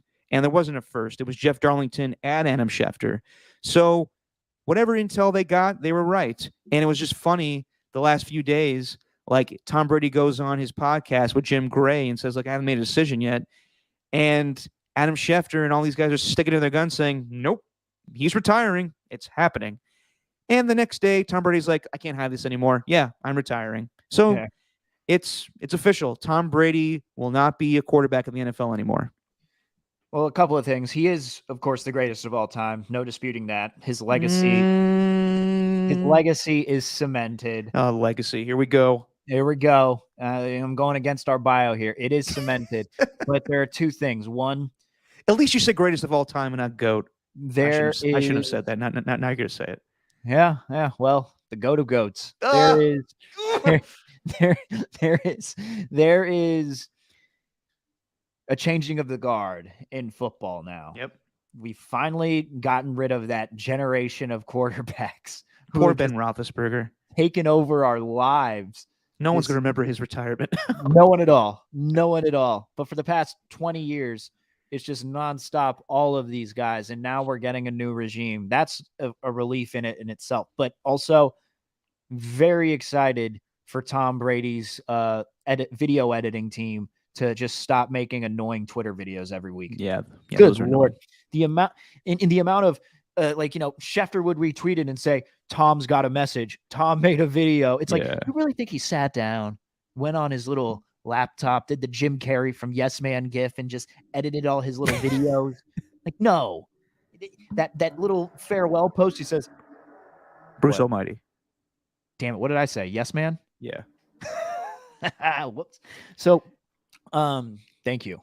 Thank you for that. Had to correct you on that one. That was so necessary to correct. It was very necessary. Super necessary, as Jorge Masvidal would say. But that message that he wrote, like, he sits there as I write this. I'm like, you mean as your TB12 intern writes this? Like, come on, give me a break. But it was interesting on Saturday where TB12, the company, tweeted out congrats to Tom Brady and then deleted that shit instantly. So they must have known that he was retiring too, and he was just like, no, we're doing it on my terms, everybody. Yeah. No, he was probably going to wait till that man in the arena thing, man. Yeah. He really was, because it was way too much. Oh, is he going to retire? Is he not going to retire? Is he already retired? There's too many conflicting reports. Like, he must have gotten tired of that and just said, you know what? Screw it. I'll just make the message myself, and then we'll do the man in the arena. Now everyone will tune into that episode. Like, it was all, I do think you were totally right about that. And it was a little leaked a little too soon for his liking. Yeah. Yeah. And it's, it's going to be interesting to see what the NFL is like without Tom Brady, because, everybody, loves him. And my personal opinion of him is that he is a great competitor. He is the best winner in all of football. But I mean, like, it depends on just how you judge quarterbacks. Like, is he the greatest of all time? I I hate just having that debate of what's the greatest of all time because so many people just do different things. I think that is he the most skilled quarterback of all time? No. But when it came down to crunch time and clutch time, he was the best at it, and he has 7 Super Bowl rings. So I can't knock him for that. But just like when I hate like who's the greatest guitarist of all time, who's the best, actor of all time, who's the best quarterback of all time, people are so different in their styles. So I just think it's hard to equate things to championships or skill set. I think everybody's just different in their own way. But we Tom Brady will be remembered as being the face of the NFL for 20 years. Yeah, and also a champion and Yeah. making it to, like, damn near every AFC championship. Like, he is the greatest of all time. Like, you could say greatest of all time with He's the everything. greatest winner of all time. I will say that. No, what are you talking about? He's also leading the He's league. the GWAT. Oh, good Lord. Yeah, that's a new What are one. you- All right, what are you, kids. what are you, Are all Rob the Par- kids going to say this now? what are GWAT? you? What are you, Rob Parker 2.0? Rob Park. Oh, that guy? Don't, Yeah. don't compare me to him. Well, you're saying that he's the GMOAT, the greatest Oh. mirage of all time. Yeah, When he was well, yeah. talking about What was Steph that Curry? for? That was Was he it was for talking Steph about. Curry? He was talking about Steph, and he said he's the Well, GMOAT, which is Yeah, but Rob Parker is a. I won't get into it. Yeah, don't care for his opinions. And But yeah, like the GMOAT for Steph Curry. It's just his opinion, man. But look, dude, That is true. you could cement them I think you can as the greatest of all time with everything that he's done up to his age, breaking all those records, winning all those titles, seven championships. And come on, man. You can admit it. It's okay. No, but I think it depends on like what your preference is on quarterback, or how you judge things. Like people that say that Joe Montana is the best of all time or the greatest of all time, I have no problems with that. The people that watch Johnny Unitas play and say that he's the greatest of all time, I have no problem with that. It's just different eras of how people watch the game. So it's hard for old heads to admit that he's the greatest of all time because they saw other guys with better skill sets. I don't think it And- is. I really don't think it is. But you're allowed to have that opinion. You and- are. Okay, Sure. but see, this is the problem I have with today's society. If you don't agree that Tom Brady is the GOAT, or if you don't agree that LeBron is the GOAT, then you are just a fucking idiot for having a different opinion than everybody else on Twitter. Well, I mean, it's a wrong opinion. No, but okay, why is that the wrong opinion though? Why is that the wrong opinion? It's It's just my opinion, man. But at the same, no, but like, okay, Tom Brady, I'm not denying, was a fantastic player and still is. He retires on the top of his game, leading the NFL in passing yards and touchdowns. It's incredible. I'm not taking anything away from him, but I don't know, like, just to say he's the greatest quarterback of all time, I think is just like minimalizing the whole 102 years of football that we played. Okay. All right. We'll agree to disagree then. But I'm not denying that he is the greatest winner. He's the best champion. He has 7 championships. He's a first ballot Hall of Famer. He's amazing. But I don't know, like I to say he's the greatest quarterback of all time, like I just think there's guys with better skill sets. There was just it's different. It's different, and he's the most accomplished NFL player of all time. I'm not disputing that, and I've offended Steven immensely. That's why he left. So yeah, that's my opinion on Tom Brady, and hopefully Steven comes back to dispute that. And here he is. Don't know what happened there. My bad. I think we should always start the show off by betting over under 1 how many times that you'll get knocked off during the podcast. I gotta get a damn genius on this thing, man. One of those Apple geniuses, please help me. So yeah, but it brings up the conversation, and I think this Sunday there is going to be a timely 30 for 30 with Charles Woodson and Tom Brady based on the Tuck rule. And that happened 20 years ago. And it begs the question, if that play is called the way that it was supposed to against the Raiders and the Patriots, is Tom Brady even, is he even the Patriots quarterback next season? Is Drew Bledsoe get that job again? Does Tom Brady have the career that he does if, who was the referee? Whatever it was. Walt Coleman. If Walt Coleman signals it was a fumble and Raiders win, is Tom Brady on this magical 22 years career? See, that's a hypothetical I don't like to go. I don't know. Like, how are you supposed to quantify No, that you don't sort of want to do hypothetical? hypotheticals. Oh, look at How you. are we supposed to how are we supposed to quantify that though? Like, if one play happens, is he going to have his 20-year career? Can you really say no? Is it really just no? No, he's Well, not. no, but okay, but think about it. He was given the opportunity to play for the New England Patriots because Drew Bledsoe was hurt. Right. And then there was a point where Belichick just liked him better than Bledsoe. Yep. Now, it's very difficult. I mean, back then, Bledsoe just got a brand new contract. He was, a better passer. He was setting, records. And Drew Bledsoe was their franchise quarterback. And then Tom wins a playoff game. And then he wins the AFC Championship game. And then he wins the Super Bowl. And in the same way of like, you can't say goodbye to Jimmy Garoppolo after he wins a Super Bowl. You can't do that to Tom Brady after he leads your team to a Super Bowl like that. Now, with the Eagles and Nick Foles, it was different just because Carson Wentz was a young and upcoming player, and you wanted him to keep playing on the team because of his potential. Right. But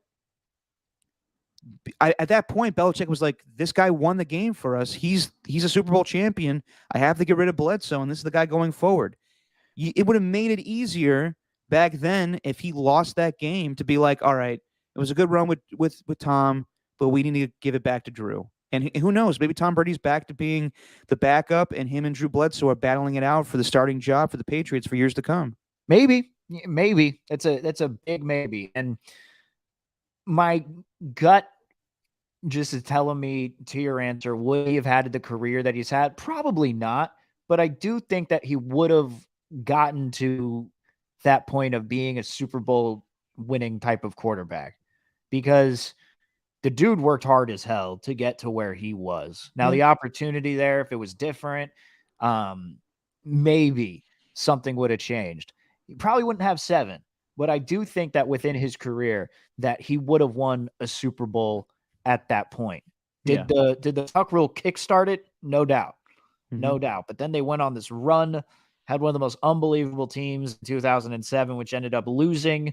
So, yeah, he would have been a Super Bowl champion. I do think he would have at least won a couple, even if the Tuck rule didn't happen. Like, that's really where I'm out on it. I mean, and if Adam Vinatieri wasn't the kicker, would he have had a different career? Like, yeah, I know. We could go different ways with that. I just try not to think about the Tuck rule, man. I'm trying to get over that thing. And it's just, it keeps getting brought up every time. It's like, love Amy Trask, but it's just, she brings up so much that it was a fumble. It's like, we know it was a fumble. Everyone's admitted it was a fumble. Even Josh McDaniels. Can we just get over it? Like, I need to just stop saying never get over it, Steven. Never. I'm probably not going to ever get over it. No, because it was a clear goddamn fumble. But this guy made a 22-year career out of it. And listen, I know I'm probably alone on this and saying that Tom Brady's not the greatest of all time. I'm not saying he's not the greatest of all time. What I'm saying is it's just hard for us to say there's a greatest of all time. I just think it's stupid. I think there may be a little tongue in cheek on my part, just because I know how much you hate this conversation. I know. Because it's just stupid sports talk radio stuff. It's just like, he's the greatest of all time. He's the GOAT. And listen, he deserves all the praise he gets because he's been amazing. I've loved watching his career. It's been great theater. Everything from, like they're making biopics of Kurt Warner and Sean Payton, which I've heard that thing is terrible. But it's shocking. I think even Sean Payton shows up at the end of the movie as a janitor, being like, "Great job, coach." Oh, God. Yeah. Whenever Matt Damon decides to play Tom Brady in a movie, it's going to be fascinating, but just because it's a great story. He was a 6th-round draft pick, and he fought his way. We'll always remember him like crying on that one thing, like, "Oh, I don't have to be a insurance salesman." And he fought his way to becoming a 7-time Super Bowl champion when, we evaluate so many things in the draft, and we always see that footage of him in his underwear, and he just looks, like this guy's going to be a quarterback. And he became one of the best of all time. One of the best of all time. I just think it's just hard to say who's the greatest of all time. But I'm not taking anything away from Tom Brady, even though he's tormented me for 22 years of watching football. He always kicked the Raiders' ass. It started with the Tuck rule, but at the end of the day, praise to Tom Brady. Fantastic career, first ballot Hall of Famer, the greatest winner of all time, the GOAT. Just some updates here. Yes. Breaking news: the We got more? Raiders. This is from Rappaport. Yes. Are hiring Oh. Bo Hardegree as their new quarterback coach, an offensive Okay. assistant for the Patriots, and Josh McDaniels. He has previously served as a quarterback coach for the Dolphins. Bo Hardegree. So Always there love a you go. guy named Bo. But yeah, it took me a while to. Like you said, he has been torturing us for a very long time, but toward the end of his career, really, it was after that comeback against the Falcons. It's just like, I don't know. This dude just wins. Not only that, but he also does it in a very well done type of way. I don't know. That was a terrible way to put it, but he's a very well done type of way. He's a fucking cooking a steak, but look, man, the way that he did it. Wait, do you take your steaks well done? Hell no. Okay, thank God. You scared me there for a second. No, nothing. No. Someone in my studio the other day said I always eat my steaks well done. I'm like, you're a fucking maniac. Terrible. Yeah. That's childish, honestly. Childish. The reason that I say that is because when I used to have steak as a child, I said, well done. I did that once. At a steakhouse, and everybody was like, you're going to want to change that order. Yep. Medium rare. That's where we're at. Medium rare. Give me a little truffle. Come on. Ooh. Bring it. Little truffle. Little sauce, truffle truffle oil, whatever you call it. Give me that. Give me all of it. Give me the mashed potatoes. Come on. Oh, the taters. Taters and truffle. Yeah. Anyway, a lot of people are going to say, why now? Why now is Brady retiring, given that he had a fantastic season?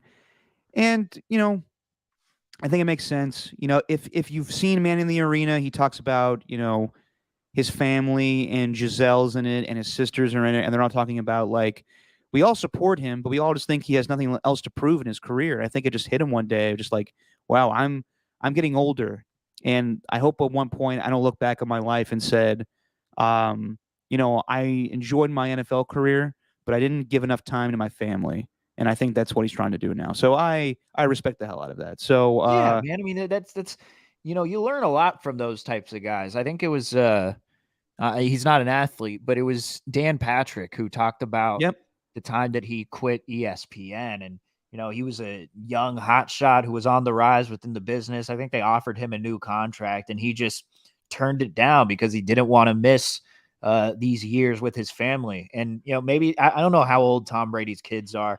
But I still think they're in high school, or at least a little younger than that. The oldest one is his son that he has with the woman from iRobot. So it's the perfect time for him, and it's so much work. And it's just every day, gotta be. I mean, who knows what's going to happen with him? Maybe he'll get into broadcasting at some point. Tom Brady's not going to go away. This isn't the last we'll hear of him. Maybe for a little bit. But he's going to do something. Yeah, right. He's going to do he's going to do something. Scissors. Someone breaking into your apartment? No, we have scissors that's on a magnetic holder thing against the fridge, Yeah. Do you know what I'm talking about? No. Oh, I kind of do now. There's a magnet on the fridge. There's like the scissors in the holder. It fell. Oh, interesting. Yeah. Terrified. I don't think Tom Brady is going to go into broadcasting. I think that he's just going to enjoy life now because he can. It's kind of like when Joe Montana tried to do broadcasting for a year, and then he was like, nah, I'm just going to be Joe Montana now. Yeah. I think Tom Brady's going to pal around with Derek Jeter and Tiger Woods and just enjoy life. Yeah. He might own a team. Who knows? Yeah, we'll see. We'll see about that. Speaking of owning teams, this story came across yesterday against guys that own teams. So, Brian Flores, great coach, in my opinion, should have been hired as a head coach in this cycle. May have hurt his chances to be a head coach this season or even going forward. And this news was kind of shocking on the same day that Tom Brady retires. Brian Flores is going to sue or is suing the NFL, including 3 teams: the Denver Broncos, the Miami Dolphins, and the New York Giants. And he is claiming that racism has led to him not getting a job or being fired from the Miami Dolphins. He specifically cites that owner Stephen Ross told him that he would pay him $100,000 for each loss that the Miami Dolphins suffer in 2019. He also cites that John Elway, when interviewing him for a head coaching position in 2019, was appeared hungover and did not take the interview seriously. Then the most interesting thing is, well, not the most interesting thing. There was a yacht situation where Stephen Ross invited Tom Brady and Brian Flores on his yacht while Tom was still under contract with the New England Patriots, in which he was trying to get Brian Flores to convince Tom Brady to join the Miami Dolphins. Brian Flores wanted no part of it and left the yacht. And then there is a text message exchange between Bill Belichick and Brian Flores, in which Bill Belichick texts Brian Flores, congrats on getting the New York Giants position, in which Brian Flores says, Coach, what are you hearing? And he's like, I heard you got the job, congrats. And then he's like, I haven't even interviewed for this position yet. And then Belichick or actually it's Flores that realizes and says, yes. Coach, are you texting me or Brian Daboll? And and Belichick in his words goes, I fucked this up. I meant to text Brian Daboll, BB. And then Brian Flores says, thank you, Coach. No, he says, thank you, Bill. Oh, yeah. Thank you, Bill. Thank you, Bill. That's how you ended. I mean, you called him Coach at first, and then he said, thank you, Bill. Yeah. That's going to be the last thing that Flores says to him. Before we get into the actual lawsuit, because this is just the first this is the first day of it. This is going to go on for a while. It's a class action lawsuit. I took one law class in school, so I know what I'm talking about here. But a class action is when you get like a group of people to file a lawsuit. So it's not just him.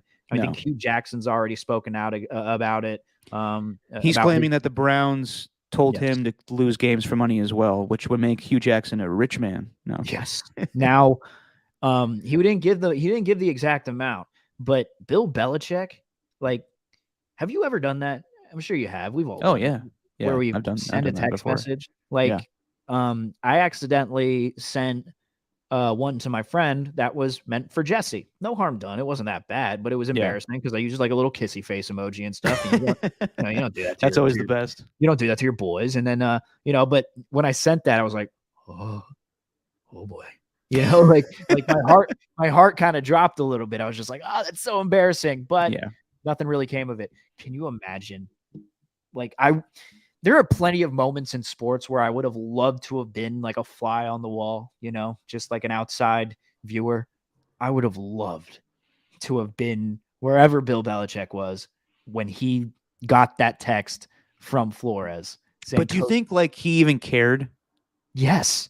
Oh yeah, dude. The thing about Belichick though is like he's always just like kind of like nonchalant. So I'm assuming he was just like, oh shit. Yeah, that's exactly how he would have. Fuck! I meant to send that to Brian Daboll. That's exactly how he would have been. And I don't know if he would have. That's actually really good. I don't know if he would have. I don't know if he would have overreacted, but in his head, like, he's gonna get deposed, probably gonna get questioned about it. How did you find out about Brian Daboll before they even made the announcement? Daboll, ball. Chicka. Bow. Well, but this lawsuit, man, it's fascinating for a variety of ways. Because underlying all of it, and something that I thought about was just all those taglines on the helmets, everything that talks about end racism and doing all these different things. You see something like this. I mean, the statistics speak for themselves. Like, it's just words. You don't believe this slogan that you're putting on these helmets. Now, of course, there's a certain type of racism that they may be talking about, just hate towards hating other people just because of the color of their skin. Yes, There's that factor. But also not hiring guys because of the color of their skin. And not only that, but the owners who pay the commissioner for his salary, essentially, so that he can speak for them. One of those owners is bribing $100,000 a game, which in the grand Yeah. scheme of things does not seem like that much. I mean, what is that? I mean, it was in 2019, so you had 16 games to go around. So at most, you go 0-16, you're making 1.6 million. That's not very much. Like that's just disrespectful on a variety of levels. Yeah. It's just I'm super glad that it stinks that, this has to happen, but behind this country and this sport, racism is involved, and it's not even just this country. I mean, it's everywhere. And this whole thing, I don't know what's the end game here, but it feels like it's much more than just, yeah, I'm going to do this for money. It feels much more than it feels way deeper than that. And Brian Flores, the cause for him is he wants change. Yeah. And I think we're going to look back on this, man. I really do. 20 years from now, when we are seeing hopefully black owners within the NFL, hopefully black head coaches, more black hires within the NFL, with 20 years down the road, maybe even sooner than that. I'm just throwing out a number, but we're going to look back on this and think Brian Flores was the guy that started all of this. I'm really interested to see who else he gets on his side who have stories that are just as similar to this one. Yeah. I'm very interested to see what happens going forward with this. Just to give my 2 cents on the Belichick and Flores text exchange. That doesn't necessarily, I think, make Belichick look bad. I think it's just him, like when Adam Shine, or I want to say that's his name, whoever is the new general manager for the New York Giants, was named general manager for the Giants. He came from Buffalo. So initially, a lot of people are going to put 2 and 2 together and say that he's going to hire Brian Daboll, which makes a lot of sense. I'm not saying that Belichick got intel from the New York Giants. It's an organization that he knows very well. But it doesn't mean that he knew that Brian Daboll was going to be head coach. He probably just texted Daboll thinking like, you're going to get the job because your guy is named general manager. And in the end, that's what happened. So I don't necessarily know if that is damning towards, the lawsuit that Brian Flores wants to, bring up. But I'll say this. I commend Brian Flores for doing this. Of course. This is ballsy. This is really taking a stand, and good for him for doing this. Anytime someone wants to make change and believes in a cause, I am all for it. So I think that this is very risky for him because he's suing the NFL, a league that he's trying to get a job in. And while he was interviewing for the New Orleans Saints job, he let them know like, hey, I'm going to be doing this. And it'd be interesting to see when he got the idea to do this because, I mean, filing a class action lawsuit is just it takes some time. So he must have been prepared while he was interviewing, to be like, if I'm not getting these jobs, and this is what's going to happen. And I watched him this morning on CBS and Get Up on ESPN, and he looks really conflicted by this.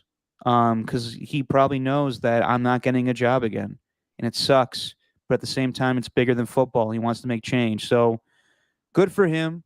I hope that he makes change. And I know that, I know where I work. I know that people have been criticizing the coverage of this. And let me just say that NFL Network has been discussing this. I've seen all day on NFL Now and NFL Total Access. So this is a story that's not going away, and it's going to get big, and this could be very interesting for the league. So I hope that Brian Flores and every black coach in the NFL gets better opportunities. You know what? It's interesting that you mentioned that with the Bill Belichick texts. I didn't think for a second, oh, it's because they hired this other guy. You must have gotten the job. Like from those text messages, what I got from it is that he knew who got hired already. Yeah, And maybe. that's like, I think that was the issue that Brian Flores was stating, is that they still made him interview, Yeah. even though they knew they already had that their guy. And he went in for that interview because he's a very stand-up individual by the sounds of it. No nonsense sort of dude, which is, like we were talking about with the Raiders pressers, those Patriots guys, a lot of them are no nonsense type of guys. So I'm very curious to see how Belichick explains himself with those text messages. Yeah, that'll be interesting. But again, it's going to be the voices, man. Who else has who else has the guts to do this? Like, who else is willing to speak out about this stuff? Because I remember I saw a reply on Twitter, and it's just, you get caught up in the responses, which can be, sometimes the worst place to go. But it's, somebody saying, well, if this happened in 2019, why didn't you speak out against this sooner? I mean, when you go to the like, the Harvey Weinstein stuff, I mean, that stuff had been happening for years, but the reason that these women didn't mention it is because they knew it was their careers that were on the line, and they just weren't willing to risk it at the time. And they felt like when they did, that was the appropriate time to do so. And Brian Flores was risking his job. Yeah. And it's just, and I give him all the credit in the world for sticking to with his integrity and his dignity, for getting those wins anyway. It's just, I mean, looking at every one of those wins, it's like $100,000 just down the drain. It's gone. $100,000 gone, because he cares. And football coaches, it's different. It feels like with football coaches, like when you get into coaching, you really are obsessed with the game. Like you're not doing it for money.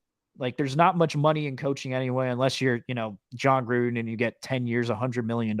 Speaking of which, you can't help but think that with his racism and his bigotry within those behind the scenes emails, I mean, it starts from the top down, but as a guy who is the ambassador for the NFL, you can't help but think that he was a part of just this systemic racism that's involved within the NFL. Like he was not like him being not him being all of it, but just him playing a part in it. Everything surrounding it, man. It's just, these guys are addicted to football, and Brian Flores clearly cares about football and the integrity of the game, and he loves this game. And you mentioned the interviews on CBS News this morning and Get Up. I thought Mike Greenberg handled the interview. Like, I know we a lot of us, we don't think like Mark Greenberg's a sports guy, blah, blah, blah, and all this stuff. And you may think that he can be kind of vanilla at times, for lack of a better term. But the way that he handled that interview, man. Yeah, that was good. He was so good there. Like, he was following up with questions, because he could tell that Flores, this is hard for him. Like, doing all these interviews and stuff. So Greenberg is kind of like almost finishing his answers, then going in with the follow-up. And the way that he conducted that interview, it was great. So shout out to Mike Greenberg for what he did on Get Up. I think he really gave Brian Flores the questions that he needed to voice what he's putting out there right now with this lawsuit. So shout out to him, man. It was just everything that's surrounding this. It's wild. And, I will say this also. I don't think the NFL is going to shy away from this as well. I think that they will, I mean, they were quick to, respond and everything. But, the network is covering it. The person that conducted the interview on CBS was Nate Burleson, who is on a pregame show for CBS for the NFL. So this isn't gonna go away. It will be discussed, and it's something that Roger Goodell will have to address at his State of the League press conference when they're at the Super Bowl. It will become a story in the offseason, and I don't know where it's going to go. I just hope that change happens. And you see these guys like Brian Flores and Leslie Frazier and Eric Bieniemy and Todd Bowles, Vance Joseph, Jim Caldwell, guys that deserve head coaching positions. And it's a shame that we have sham interviews just to check a box off to get the Rooney Rule done. I think it's stupid. I think all these incentives too are for the wrong reasons. I think you should just, What's wrong with hiring, an African American coach? What is so bad about that? Why do we have to make, like it has to be the owners just feel comfortable with these guys? Don't you want guys that gravitate towards the players? The fact that there's even a rule about that is Yeah. is racist in itself. Yeah, Like, no, I agree, and I think it's terrible that we have scapegoats like David Culley who just took the job, and I'm sure the same thing happened to him, where he was told, there was a game this year in week 2 where the Cleveland Browns and Texans were playing against each other, and David Culley had to give it a response at the end of the game of why he didn't do something on 4th down or he just punted because he was like at that point in the game was over. I'm sure he was put in a terrible position as well where he had to lose games. And then, you lose games and then you get fired because of it. But you were told to do that. I just think that there's got to be something done. There's got to be change. There's gonna be And something else that comes out, man. We're gonna yeah, continue. It's gonna be developing for a while. yeah, Like, and I think we're gonna hear some stories that might yeah, floor us a little bit. Like, whoa. it probably will. It probably will. And you think that things will probably get worse when there's still some teams that are going to hire some coaches here. And if from all indications, it sounds like the Houston Texans are going to hire Josh McCown as their head coach. And when that happens, you are going to have a shitstorm. He's qualified. Yeah, exactly. I mean, listen, I like Josh. I think that he was a good guy, good backup quarterback, but he is going to be put in a terrible position if he is named head coach of the Houston Texans. That is just terrible for him. No doubt. And I was hearing this this point because Le Batard did a live stream on his YouTube channel with former president of the Marlins, David Sampson, and Harrison Bryant, who's been a longtime writer, and he covers this sort of stuff. And Harrison Bryant was making a great point.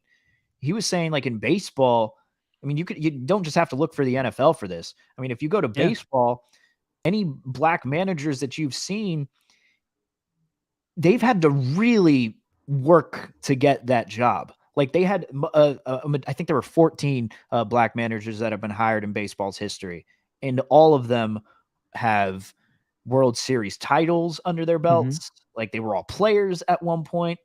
So it's not just like a lack of interviews there, but the fact that they have to work harder than the average manager. They had to have done more in their careers in order to get jobs. I mean, this has been going on for a while now, and Brian Flores put it all out there, man. And I mean, I think I think a lot of people already had respect for him even prior to all of this. I mean, as the head coach with the Dolphins, and then the way that he handled this back half of the season, I forgot what their Dolphins record was. It didn't look good with the finishing product, but the way that they were going about the second half, I mean, they were one of the hottest teams in football. So, like, this dude, I hope it all ends in what he wants, which is change. Yeah. Change. And that's what we're all looking for. And you have to wonder, some of the interviews that were conducted this offseason, you have to wonder if these interviews with black coaches were just shams. Like yesterday we hear the news that D'Amico Ryans is pulling out of the running for the Minnesota Vikings job. You just wonder sometimes, like, are these guys given a fair shot? A couple years ago, the Fritz Pollard Alliance went after the Raiders because they were just going to hire John Gruden. I think some teams just have a guy in mind from the get-go, and they have to go through the process of all this stuff. But I don't know. I thought when the Miami Dolphins hired Brian Flores the first time, or not the first time, it wasn't a second time, just when they hired him, I thought it was a great move because it was a guy that deserved it. And, whether he was black or not, he was a qualified coach. He had his credentials with the New England Patriots. It was a good move. It was a contrast move from all the other, white offensive coordinators that were getting jobs. I thought it was a great move. And in the end, I've been in positions where you're at a company and you're not, you thought it was going to be something and it's not. You think you're coaching football, and then your boss is telling you, well, it's more than that. You got to lose games, so we're set up for success later on. And I just feel bad. And in all this, I just feel bad for Brian Flores because I hope he accomplishes a lot with this. But at the same time, I know that most likely he will not get another job, and that's sad. But I would not be the least bit surprised given Josh McDaniels' relationship with Brian Flores. And, the Raiders have always been an open minded organization. Um, I would hope that despite this lawsuit, that wouldn't deter them from hiring him as defensive coordinator because I think it's going to be hard for him to be a head coach this season. I think the best situation for him would to be to team up with his buddy Josh McDaniels and go coach the Raiders defense this year. I hope he's given that opportunity. I hope it's the lawsuit doesn't affect that. Yeah, yeah. Dude, I was floored by the Stephen Ross thing. By the way, like just completely. How do I put it? I wasn't shocked because it just feels like something that I'll just call it gross, like something that gross within sports, like bribing like that, man, for losses just so you can get a higher draft pick. And not only that, but he just gets $1.6 million if he goes 0-16. You get a number 1 draft pick and you ruin this dude's future because he would have gone whatever his record would have been with the Dolphins if he would have taken that. Like, it's on so many levels, dude. It's just so wrong. I mean, I read that. I was like, what? What? I mean, we make the joke about tanking in football, but like that's hard to do. Like you can tank in baseball, you can tank in basketball, and most likely, like a lot of teams tank in basketball. It's well documented, and it's not anything like it's not like a bad thing towards the league. Like that's how a lot of teams get success. In basketball, it happens. In football, if you're trying to go out there and lose, you're gonna get guys hurt. Yes. So there's a way to set up your team to have failure by not setting up a roster that sucks. But to go out there and to intentionally lose games and bribe guys to do that, like I don't know how. Like we're talking about Mike McDaniel possibly getting the Miami Dolphins job, and I don't know what's going to happen with Stephen Ross as owner of the Miami Dolphins going forward. He's going to have to come out and address these allegations. I don't know if it's a good idea for Mike McDaniel to take this job right now. And at the end of the day, it is an NFL job, and that's all these guys hope and dream for. But it's the Miami Dolphins organization is not looking good right now. So I don't know, man. It is a weird and disturbing scandal, and it's not going away. I'm uncomfortable talking about it, but I hope it brings change. I really do. It breaks your heart, man. Yeah, it breaks your heart whenever all this stuff. When you really think about it, because we both love the sport so much. Yeah. But then it's just, like, I mean, we're not going to be seeing Eric Bieniemy at the Super Bowl here on the sideline like calling plays. But like, I mean, when we watched him in the Super Bowl, you're just thinking, how does this dude not have a job? Like you and I were just every year, we just don't get it. And then you get the reports that, oh, well, he wasn't that good of an interview. But you really wonder how much of that is true. The people leaking that to whoever was reporting that, how much of that is true? Like, I mean, did anybody see Nick Sirianni's opening press conference? That's true. I'm just saying, like, come on, guys. At the end of the day, like, we got to have more than just Mike Tomlin as the one black coach in football. And I thought Ron Rivera said it better than anybody could say it this morning. He was just talking about how great a coach is that Leslie Frazier is, Eric Bieniemy, Todd Bowles, and why the color of their skin is an indictment of them as a head coach is just ridiculous. It is. And Ron Rivera is a guy that's had to deal with that stuff as well, being a minority head coach. Tom Flores, back in the 80s. Art Shell being the first black head coach in football. And that's crazy. That was only 30 years ago that he was given that opportunity. And times haven't changed. So, ballsy move by Brian Flores. I did not see this coming. I thought he was going to get another head coaching job considering what he accomplished with the Miami Dolphins and his resume. He was the one to tell Malcolm Butler go into the game to get the interception against the Seattle Seahawks. He is a good defensive coach. I hope he gets an opportunity to be a head coach again someday. I would hope he becomes the Raiders defensive coordinator. But given this, lawsuit, he's putting a lot on the line there, and I commend him for it. And it's just like that interview on Get Up, man, when he was talking about his upbringing, where he grew up, that he grew up in an area in Brooklyn where, and you hear about this all the time, including in Miami, a lot in Miami, actually. But the reason that he played football was in football was in his life was not only because he loved it, but it was also a way for him to get out of his situation. And for him to get to this point where he is the head coach of a professional football team and the owner is bribing him to lose. Yeah. It's just, I mean, you work so hard all your life for it to come to that. And for him to feel strong enough and brave enough to do this, it just, I don't know, man. It really, I'm starting to get sad talking about it, to be honest. This is the first time I've really like talked about it at length. It's just, it's tough.